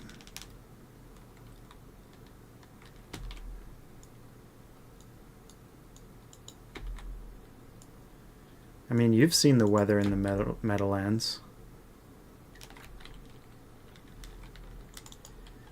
That quest was, it was really brought in, kind of emphasized the looters. Well, in New Haven Valley, there aren't exiles, but there are like the vagabonds. Why am I blanking on them? They're not looters. What's the word I'm looking for, guys? Come on.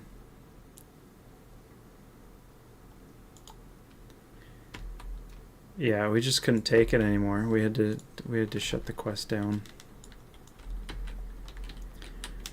You had to find a bunch of carts and get a bunch of supplies back from the people who were kind of sabotaging. Yeah, lull would be nice here. From people who were sabotaging New Haven and their supply chain, and they were kind of working... Yeah, the smugglers, sorry, gosh. Not sure why I blanked on that, but...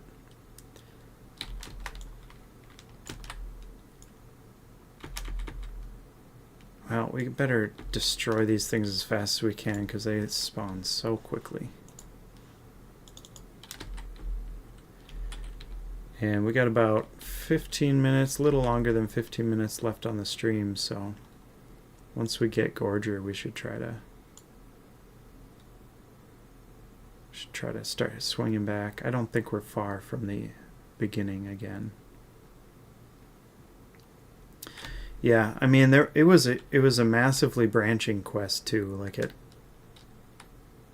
had a lot of different branches and sent you.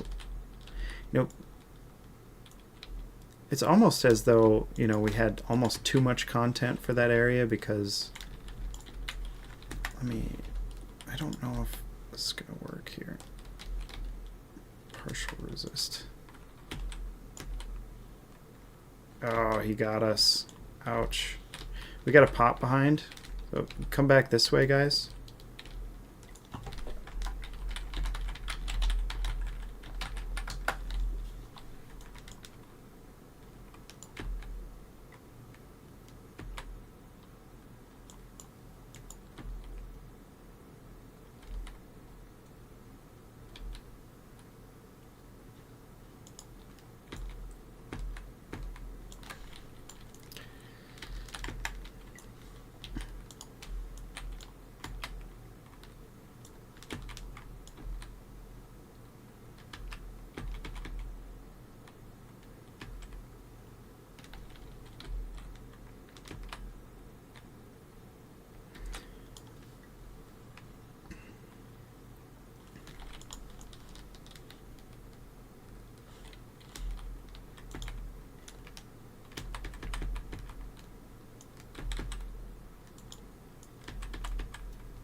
Come on, 1%.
Ooh.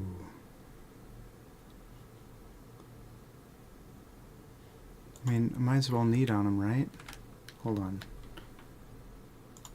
Do I? I don't have any of this stuff yet, do I?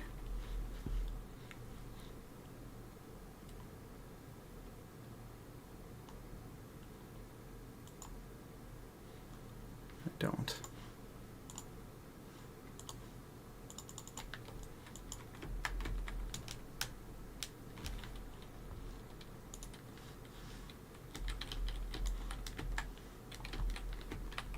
Oof, they will not stop. This is like the most dangerous part of the entire dungeon, I feel like.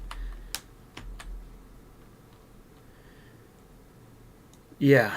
Yeah, you couldn't even finish all the content, which is another reason why we thought, well, it'd be okay for us to drop a quest, because people were pissed about it, and there was just so much content. You couldn't even get through it before you leveled out of the area.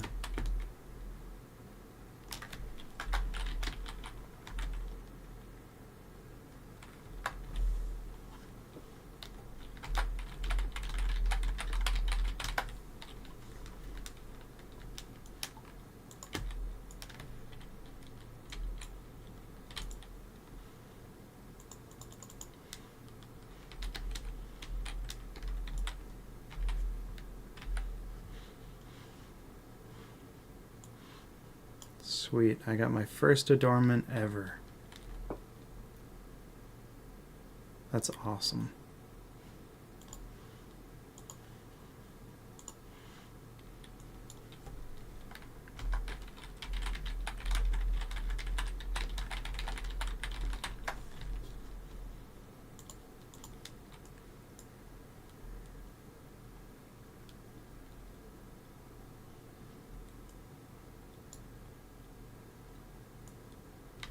Yeah.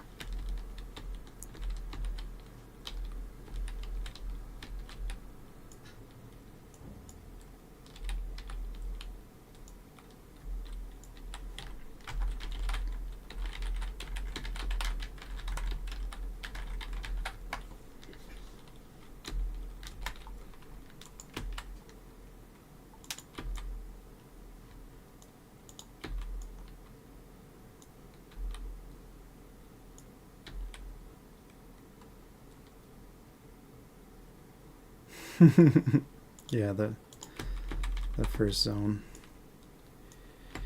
Lots of content there. That's good, though.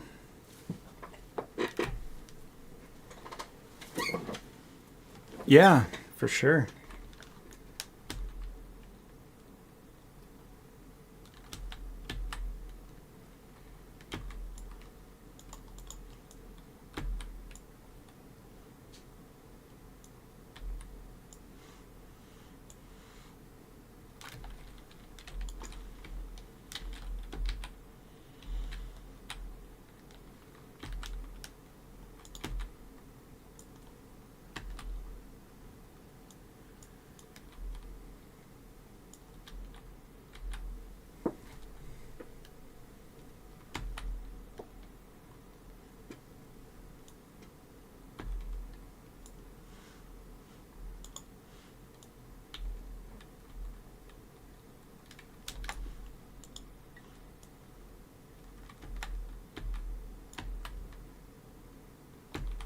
These guys are beefy. We got their shell buff that they throw on.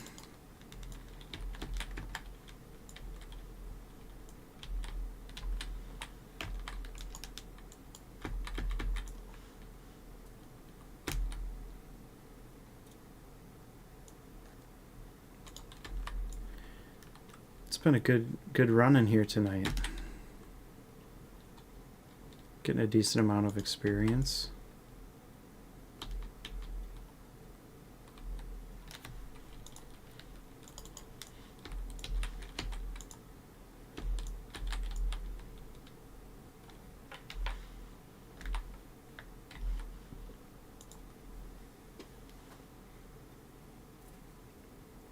Just love seeing that stamina bar just jump up so fast.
Slickwater Mire. I don't remember that one. Is that an uncommon?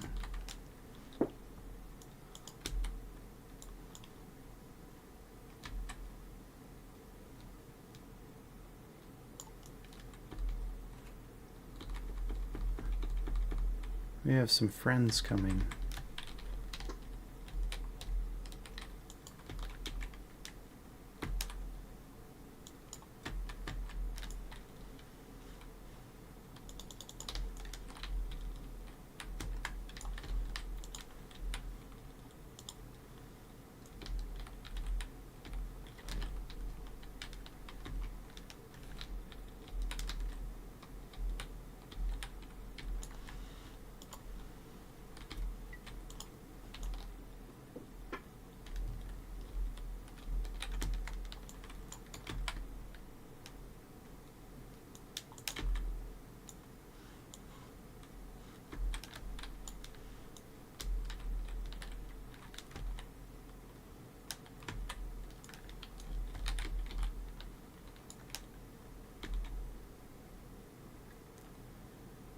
Well, it's been a really great stream. I'm going to have to start wrapping up soon here.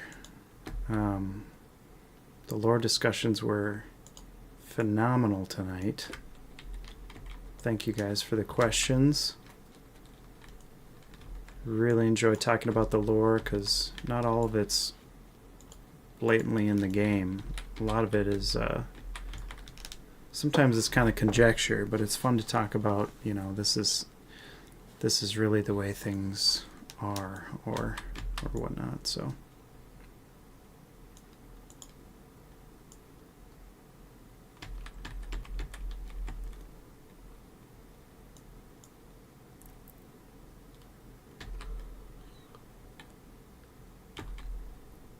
and don't forget, guys, we have the GM events tomorrow.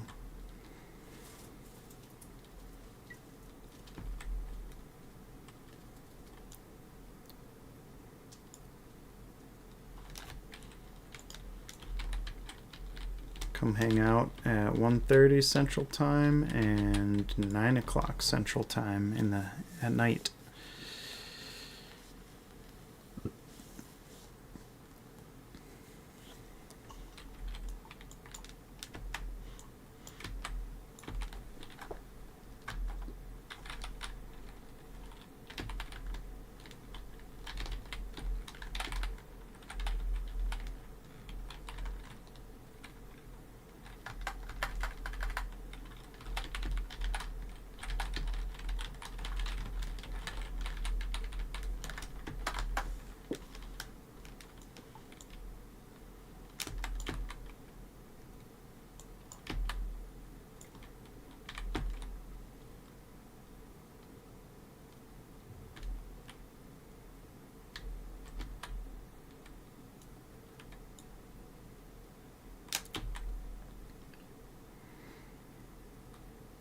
Gosh, I can't remember the rules on the... Well, it shouldn't be 10 p.m. Central Navarre. It should be 9 p.m. because the dev meeting is at 9:30. So I'm gonna have to. Daylight savings time always changes stuff. It's really frustrating, and like it doesn't automatically revert. This happened last time. Yeah, tomorrow, 9:30 p.m. Yeah, that's not right. It's always 9 edit event. It's always 1:30 and 9.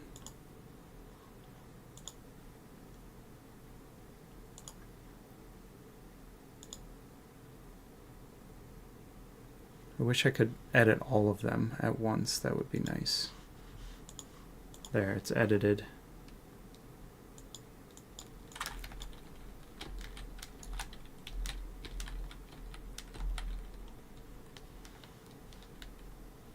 Yeah.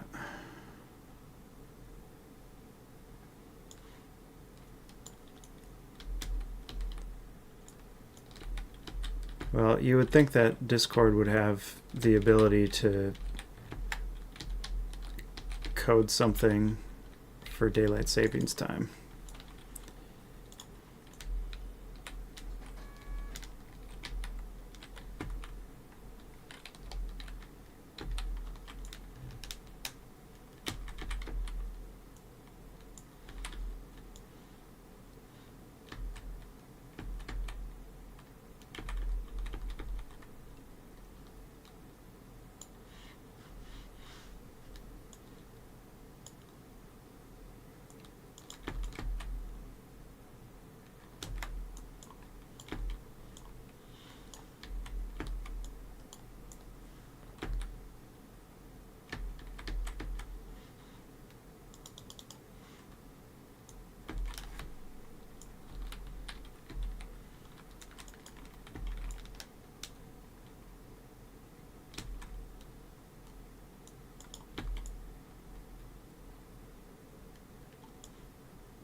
I love watching the stamina bars go up when we're all low stamina and see who wins the race.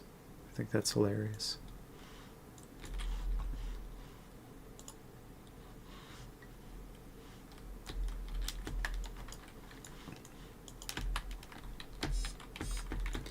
Yeah. Always 1:30 Central and 9 Central. Sorry about that.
Yeah, they just switched. I had a meeting today with a gal from Sweden. Marketing meeting. See if we can get some stuff going. But we set up the meeting to be at 10 o'clock. Last week, we set up the meeting today to be at 10 o'clock in the morning for me. But I got the notification on my calendar, and it ended up being at 9 o'clock, so.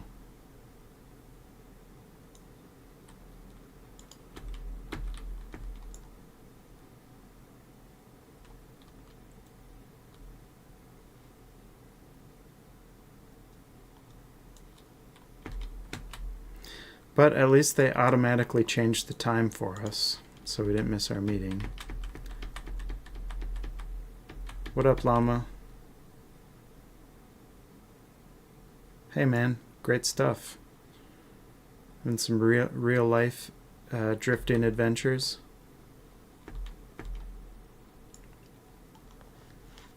Are you streaming after this? I'm done in a couple minutes here. But I'd be happy to send people to your stream.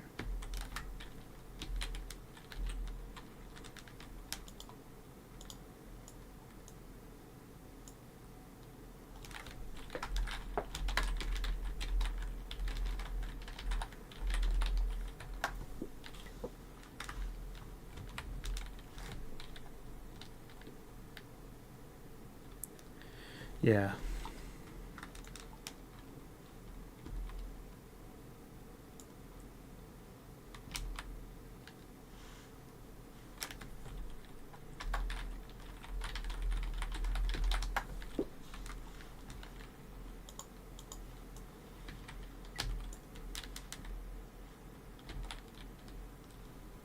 Oh, gotcha, okay.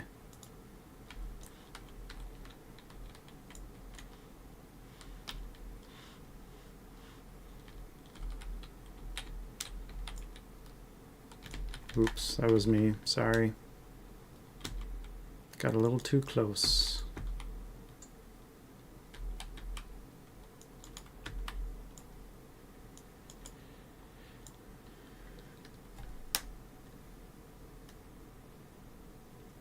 What'd you guys go out and do, Llama?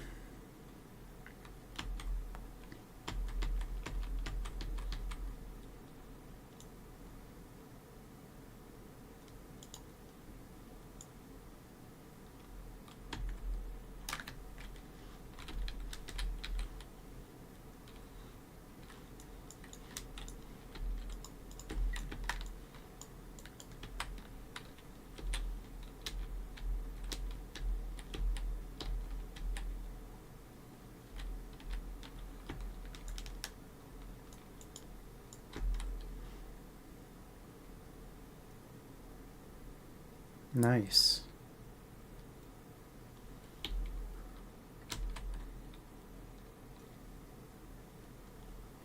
Nice. That's cool, man.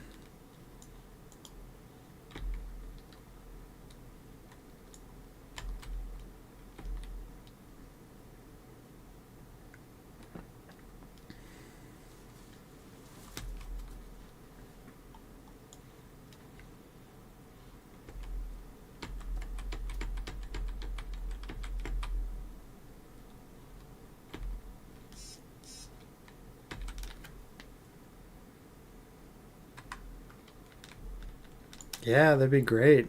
The more the merrier. I might actually have a returning player come on the stream on a Tuesday here.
Get out of that water, making me all soggy.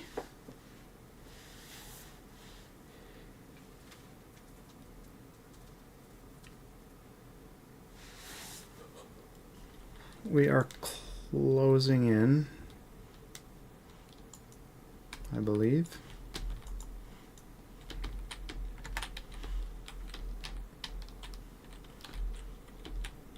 Oh, we got another mire.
The kaiju?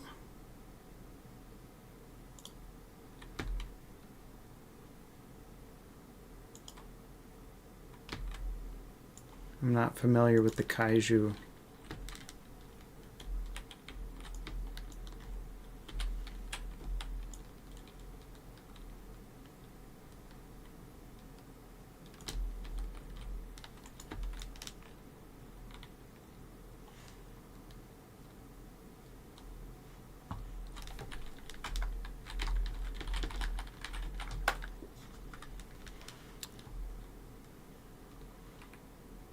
The giant mobs.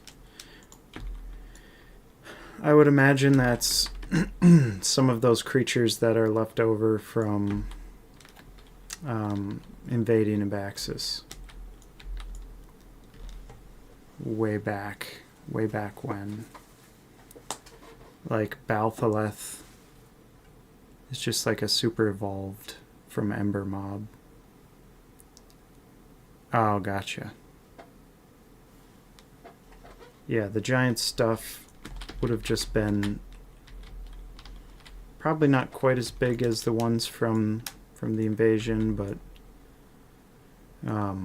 a lot of them would have been.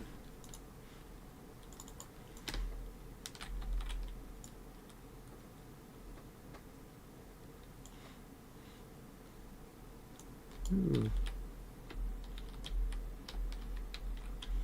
I thought someone found a chest for a second there. Yeah, like Balthaleth probably would have been, especially like the named ones.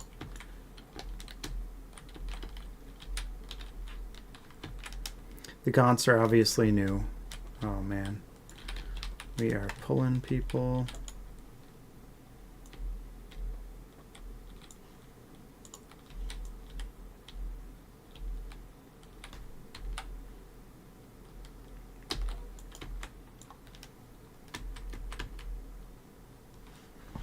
How much time I got on this?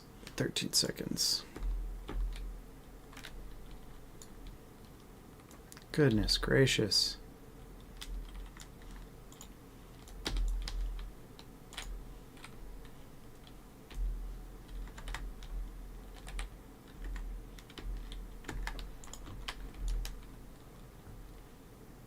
Oh man.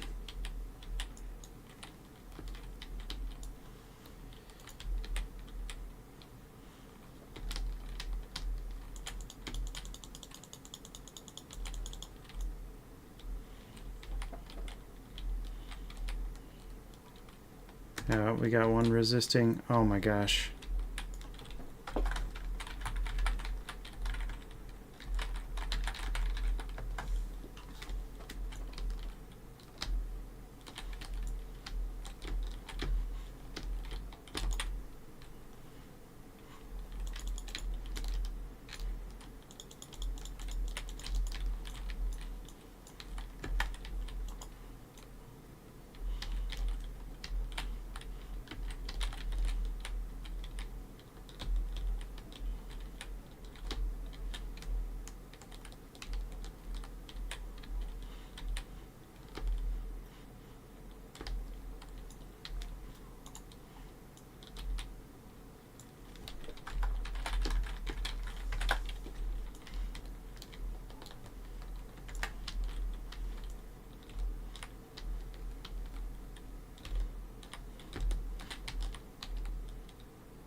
Did anyone else make it out? I'll come right back in here.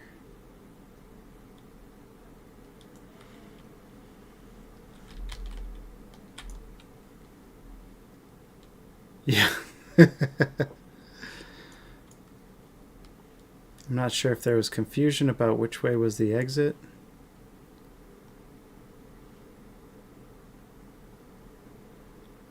But I don't think I'm going to be able to get back.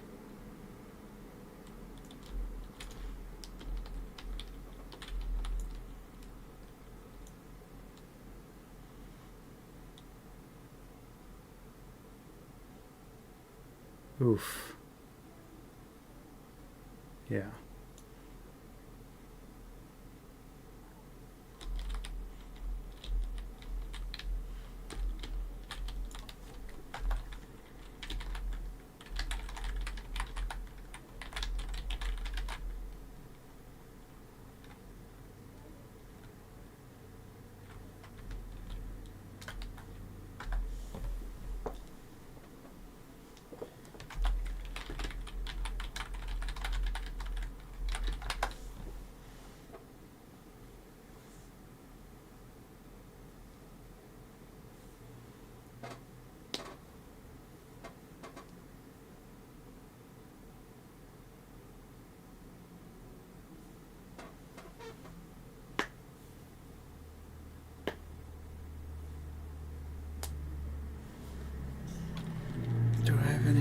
dust? I think I accidentally sold my dust. No dust.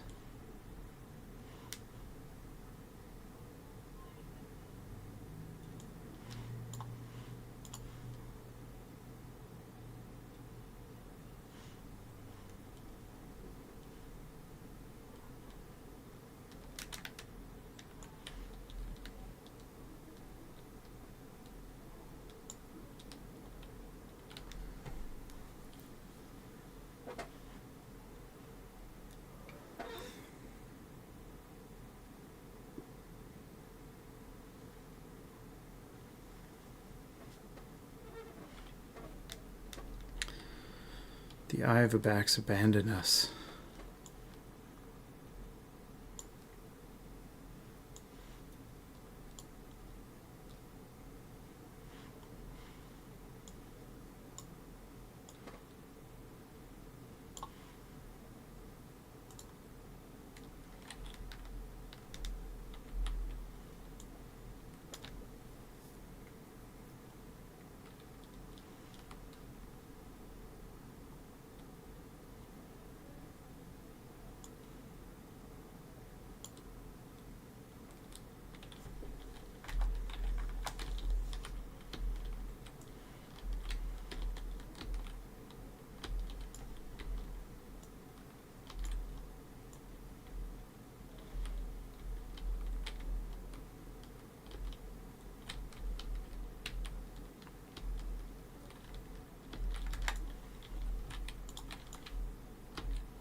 Oh boy.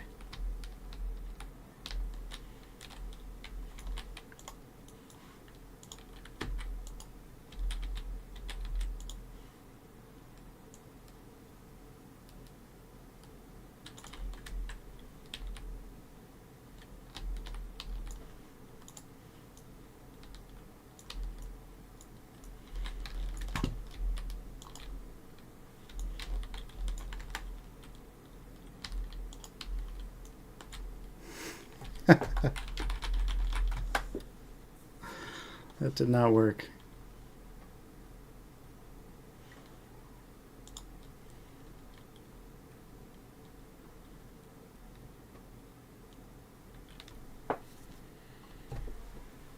Oh yeah, I forgot about that llama. I gotta finish that.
Almost there.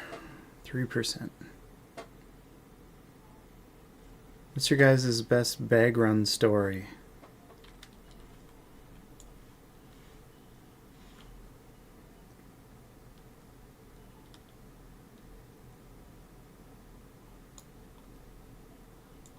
don't know that I have like an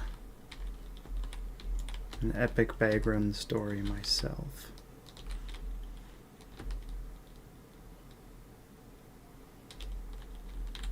I think there was one time we died in this dungeon and like 12 people showed up and we went and got our bags.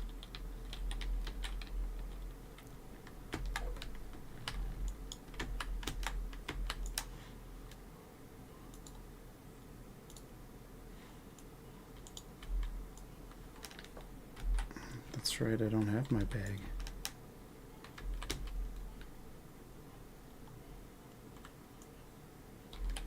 It was back when Nathan Napalm was playing. I think it was his group.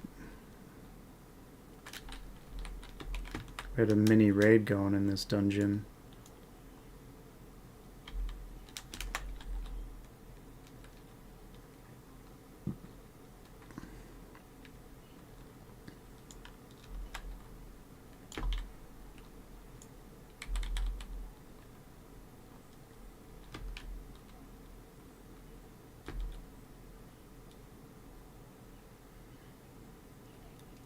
Llama's got a good one. I can feel him furiously typing into the chat.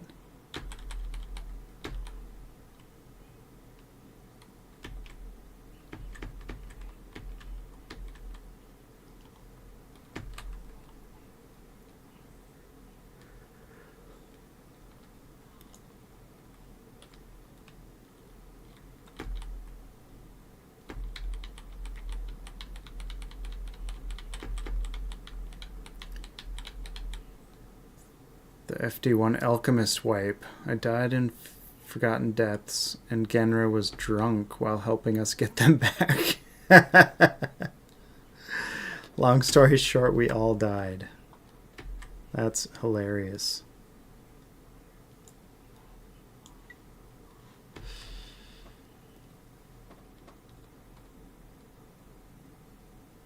Twice. Okay. Yeah.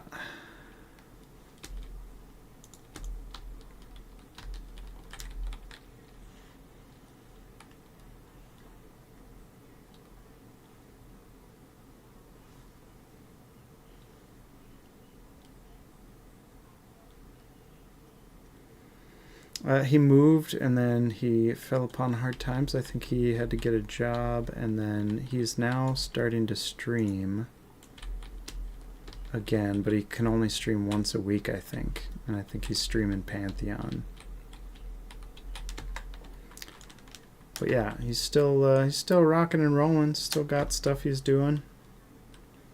I think he's doing well. I jumped into his stream like a week or two ago to say hello. But yeah, his schedule just got tighter. He had to work more, stuff like that.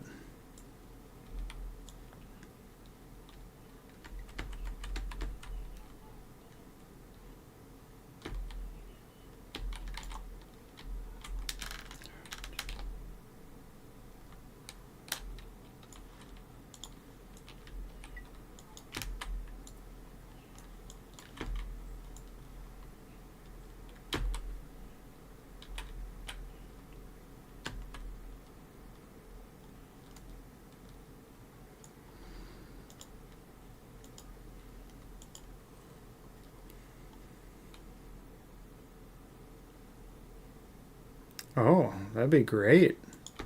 Love to see Nathan back in the game.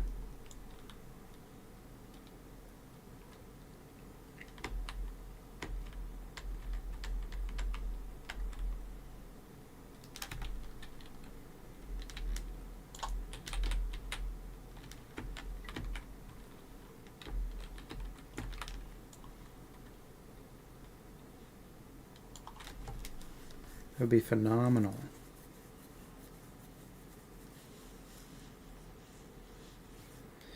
Miss that guy. He's a good guy.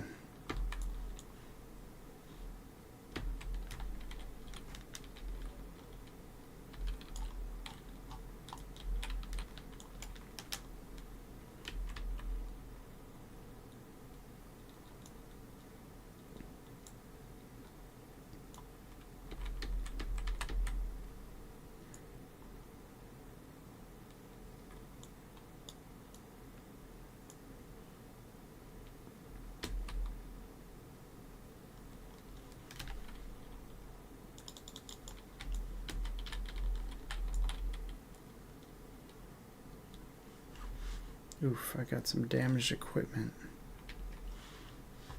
It's these greaves, man. They keep breaking. I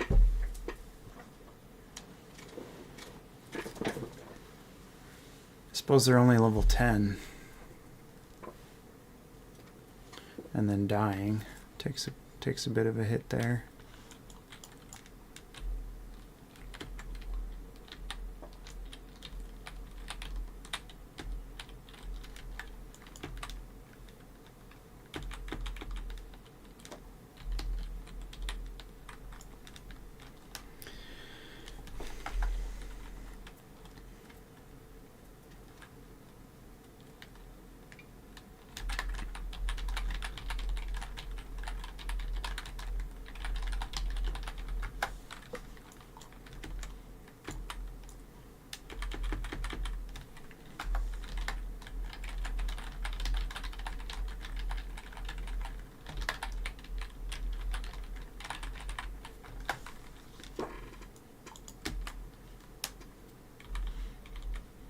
Yeah.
What up, homie? What up, llama?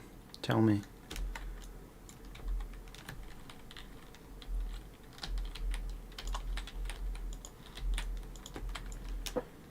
Oh, I don't know if you guys can tell, I'm getting tired. The most interesting player I met in Embers Adrift? Oh my gosh. That's a tough one. I did get to meet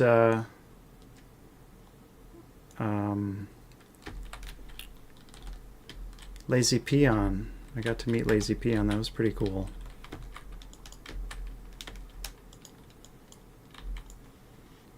If you guys recall, back in beta, he made a video about us. He got all the footage in beta. I don't think he launched it until the video until after launch, though. Yeah, yeah.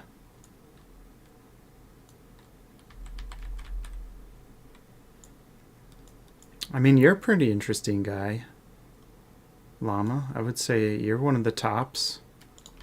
I met a guy named Songbox, I think was his name. He was like a helicopter pilot, or no, mechanic, and he worked for the army, but then he worked for Elon Musk too at one point, SpaceX or something like that. I don't know. That was pretty interesting.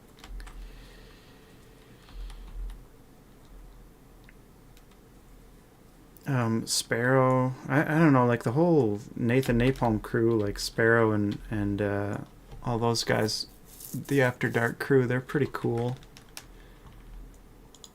I mean, I don't know, I love all the players. All you guys are awesome. Brennan, Nick, I've had really fun time getting to know all you guys, so. But I guess the Lazy Peon moment was kind of a, you know, one of those kind of starstruck things. It was kind of cool.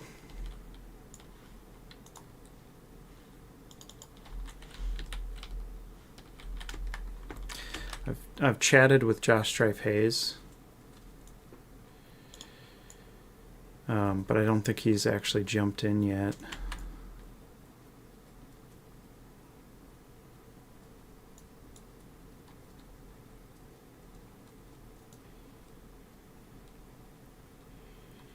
I don't know if you guys know this guy named Undone. He's a pretty interesting fellow. A lot of different interests, really smart, fun to hang out with, fun to design a game with. I don't know if you guys have ever designed a game with anyone, but he's a fun one to do it with. Adrift as well. Just we have a blast together. Our team is really more of a family. It's pretty cool.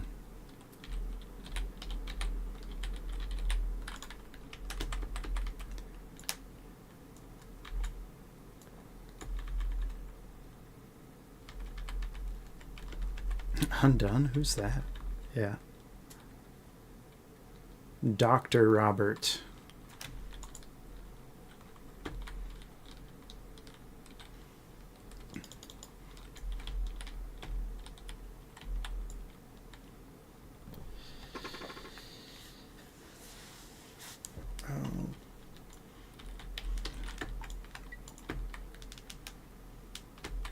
Hey, maybe we'll find a deep water on our way back to our bodies.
No stamina.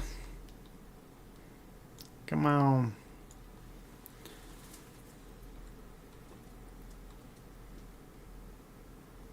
Yeah, I appreciate that, Llama. I appreciate that. I think we've got heart too. I think the whole game has heart. I think the community has heart. It's not something you can really develop.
Whew.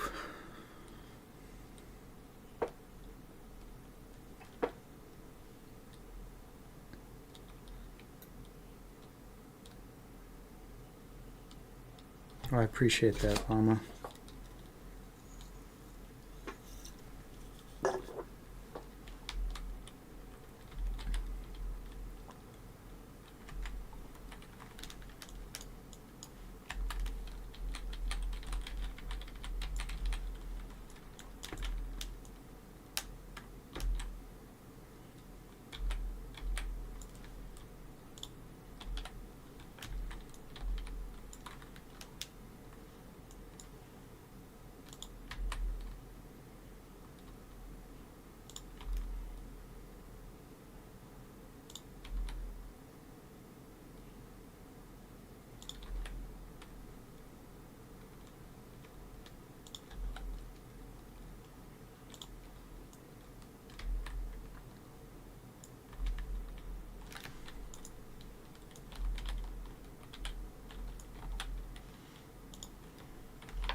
Oh boy, we got pops.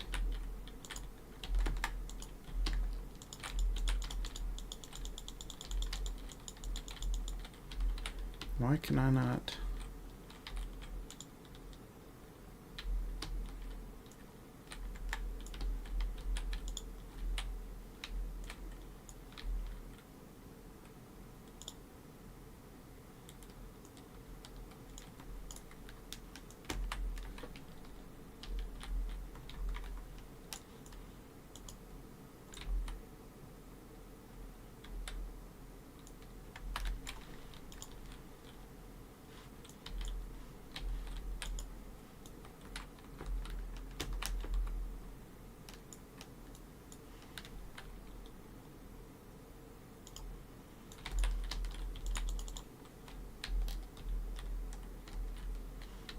Oh boy, I think he resisted that. Gosh, not more. Man, we are getting raked over the coals here.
Boy, this is rough. We're getting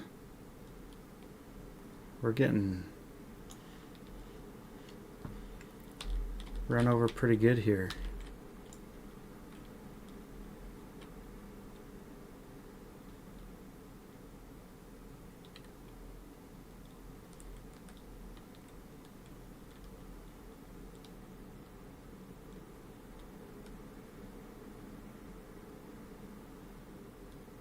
Yeah.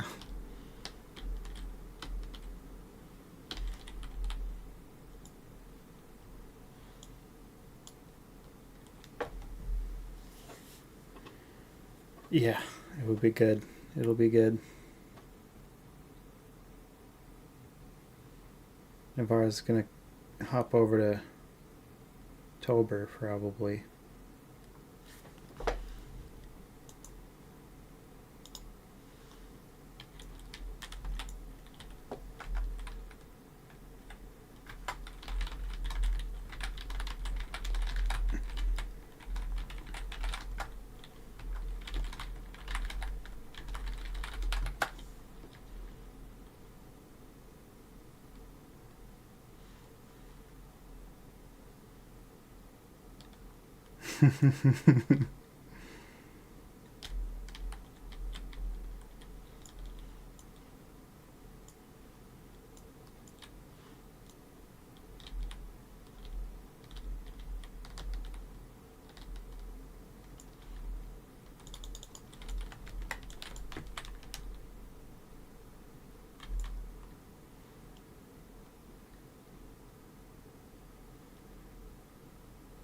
Sounds good, Llama. I'll send a link in for you guys to follow Llama's stream after this.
Godlike.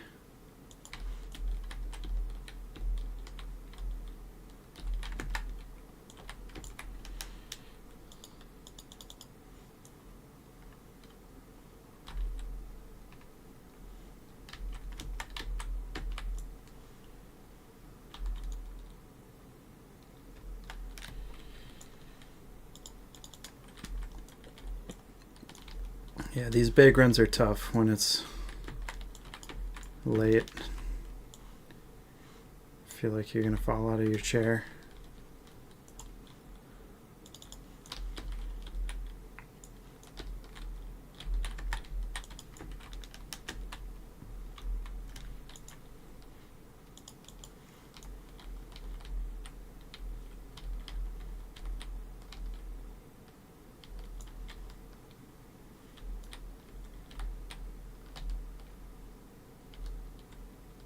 Yeah, you definitely have.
Ooh.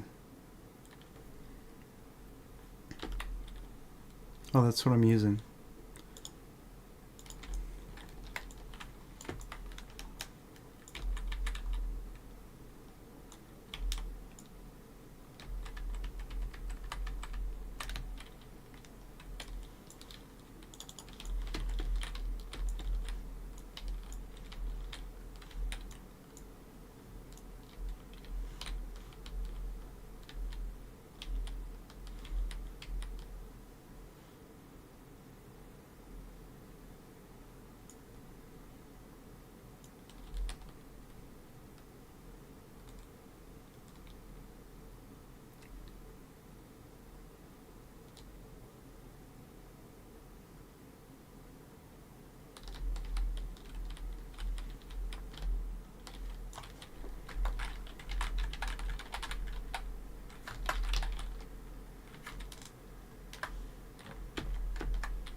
Whew.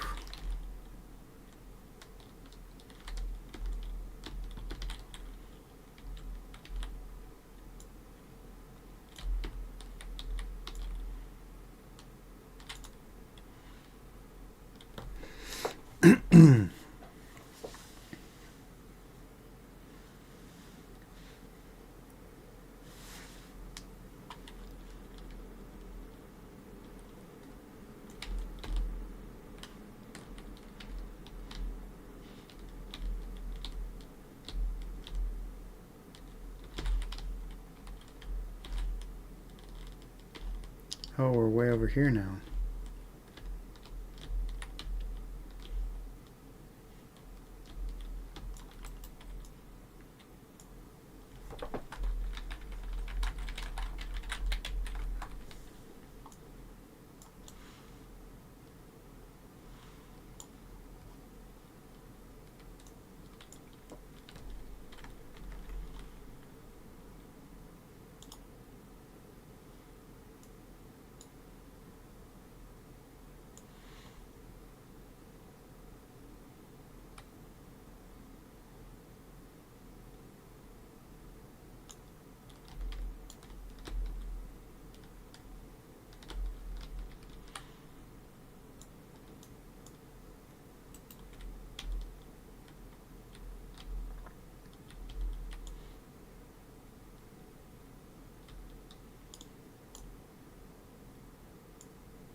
I can see the runes.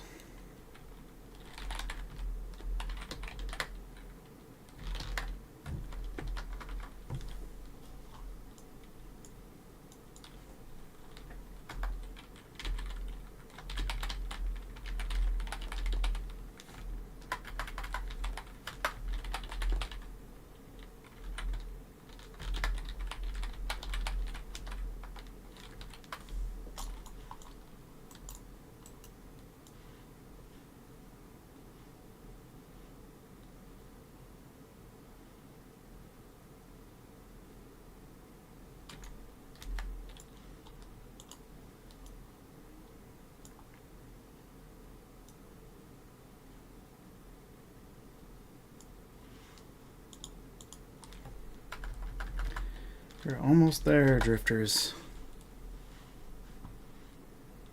Okay, fellas, and anyone else, yeah, fellas and any ladies, we are wrapping it up here. Don't forget, we have a event day tomorrow. 2 GM events, 1:30 and 9 PM. And head over on to Llama's stream and check out what he's up to.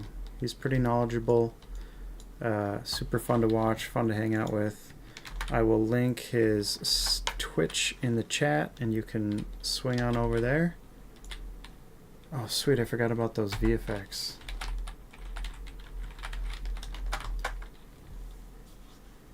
I'm gonna head back to the city.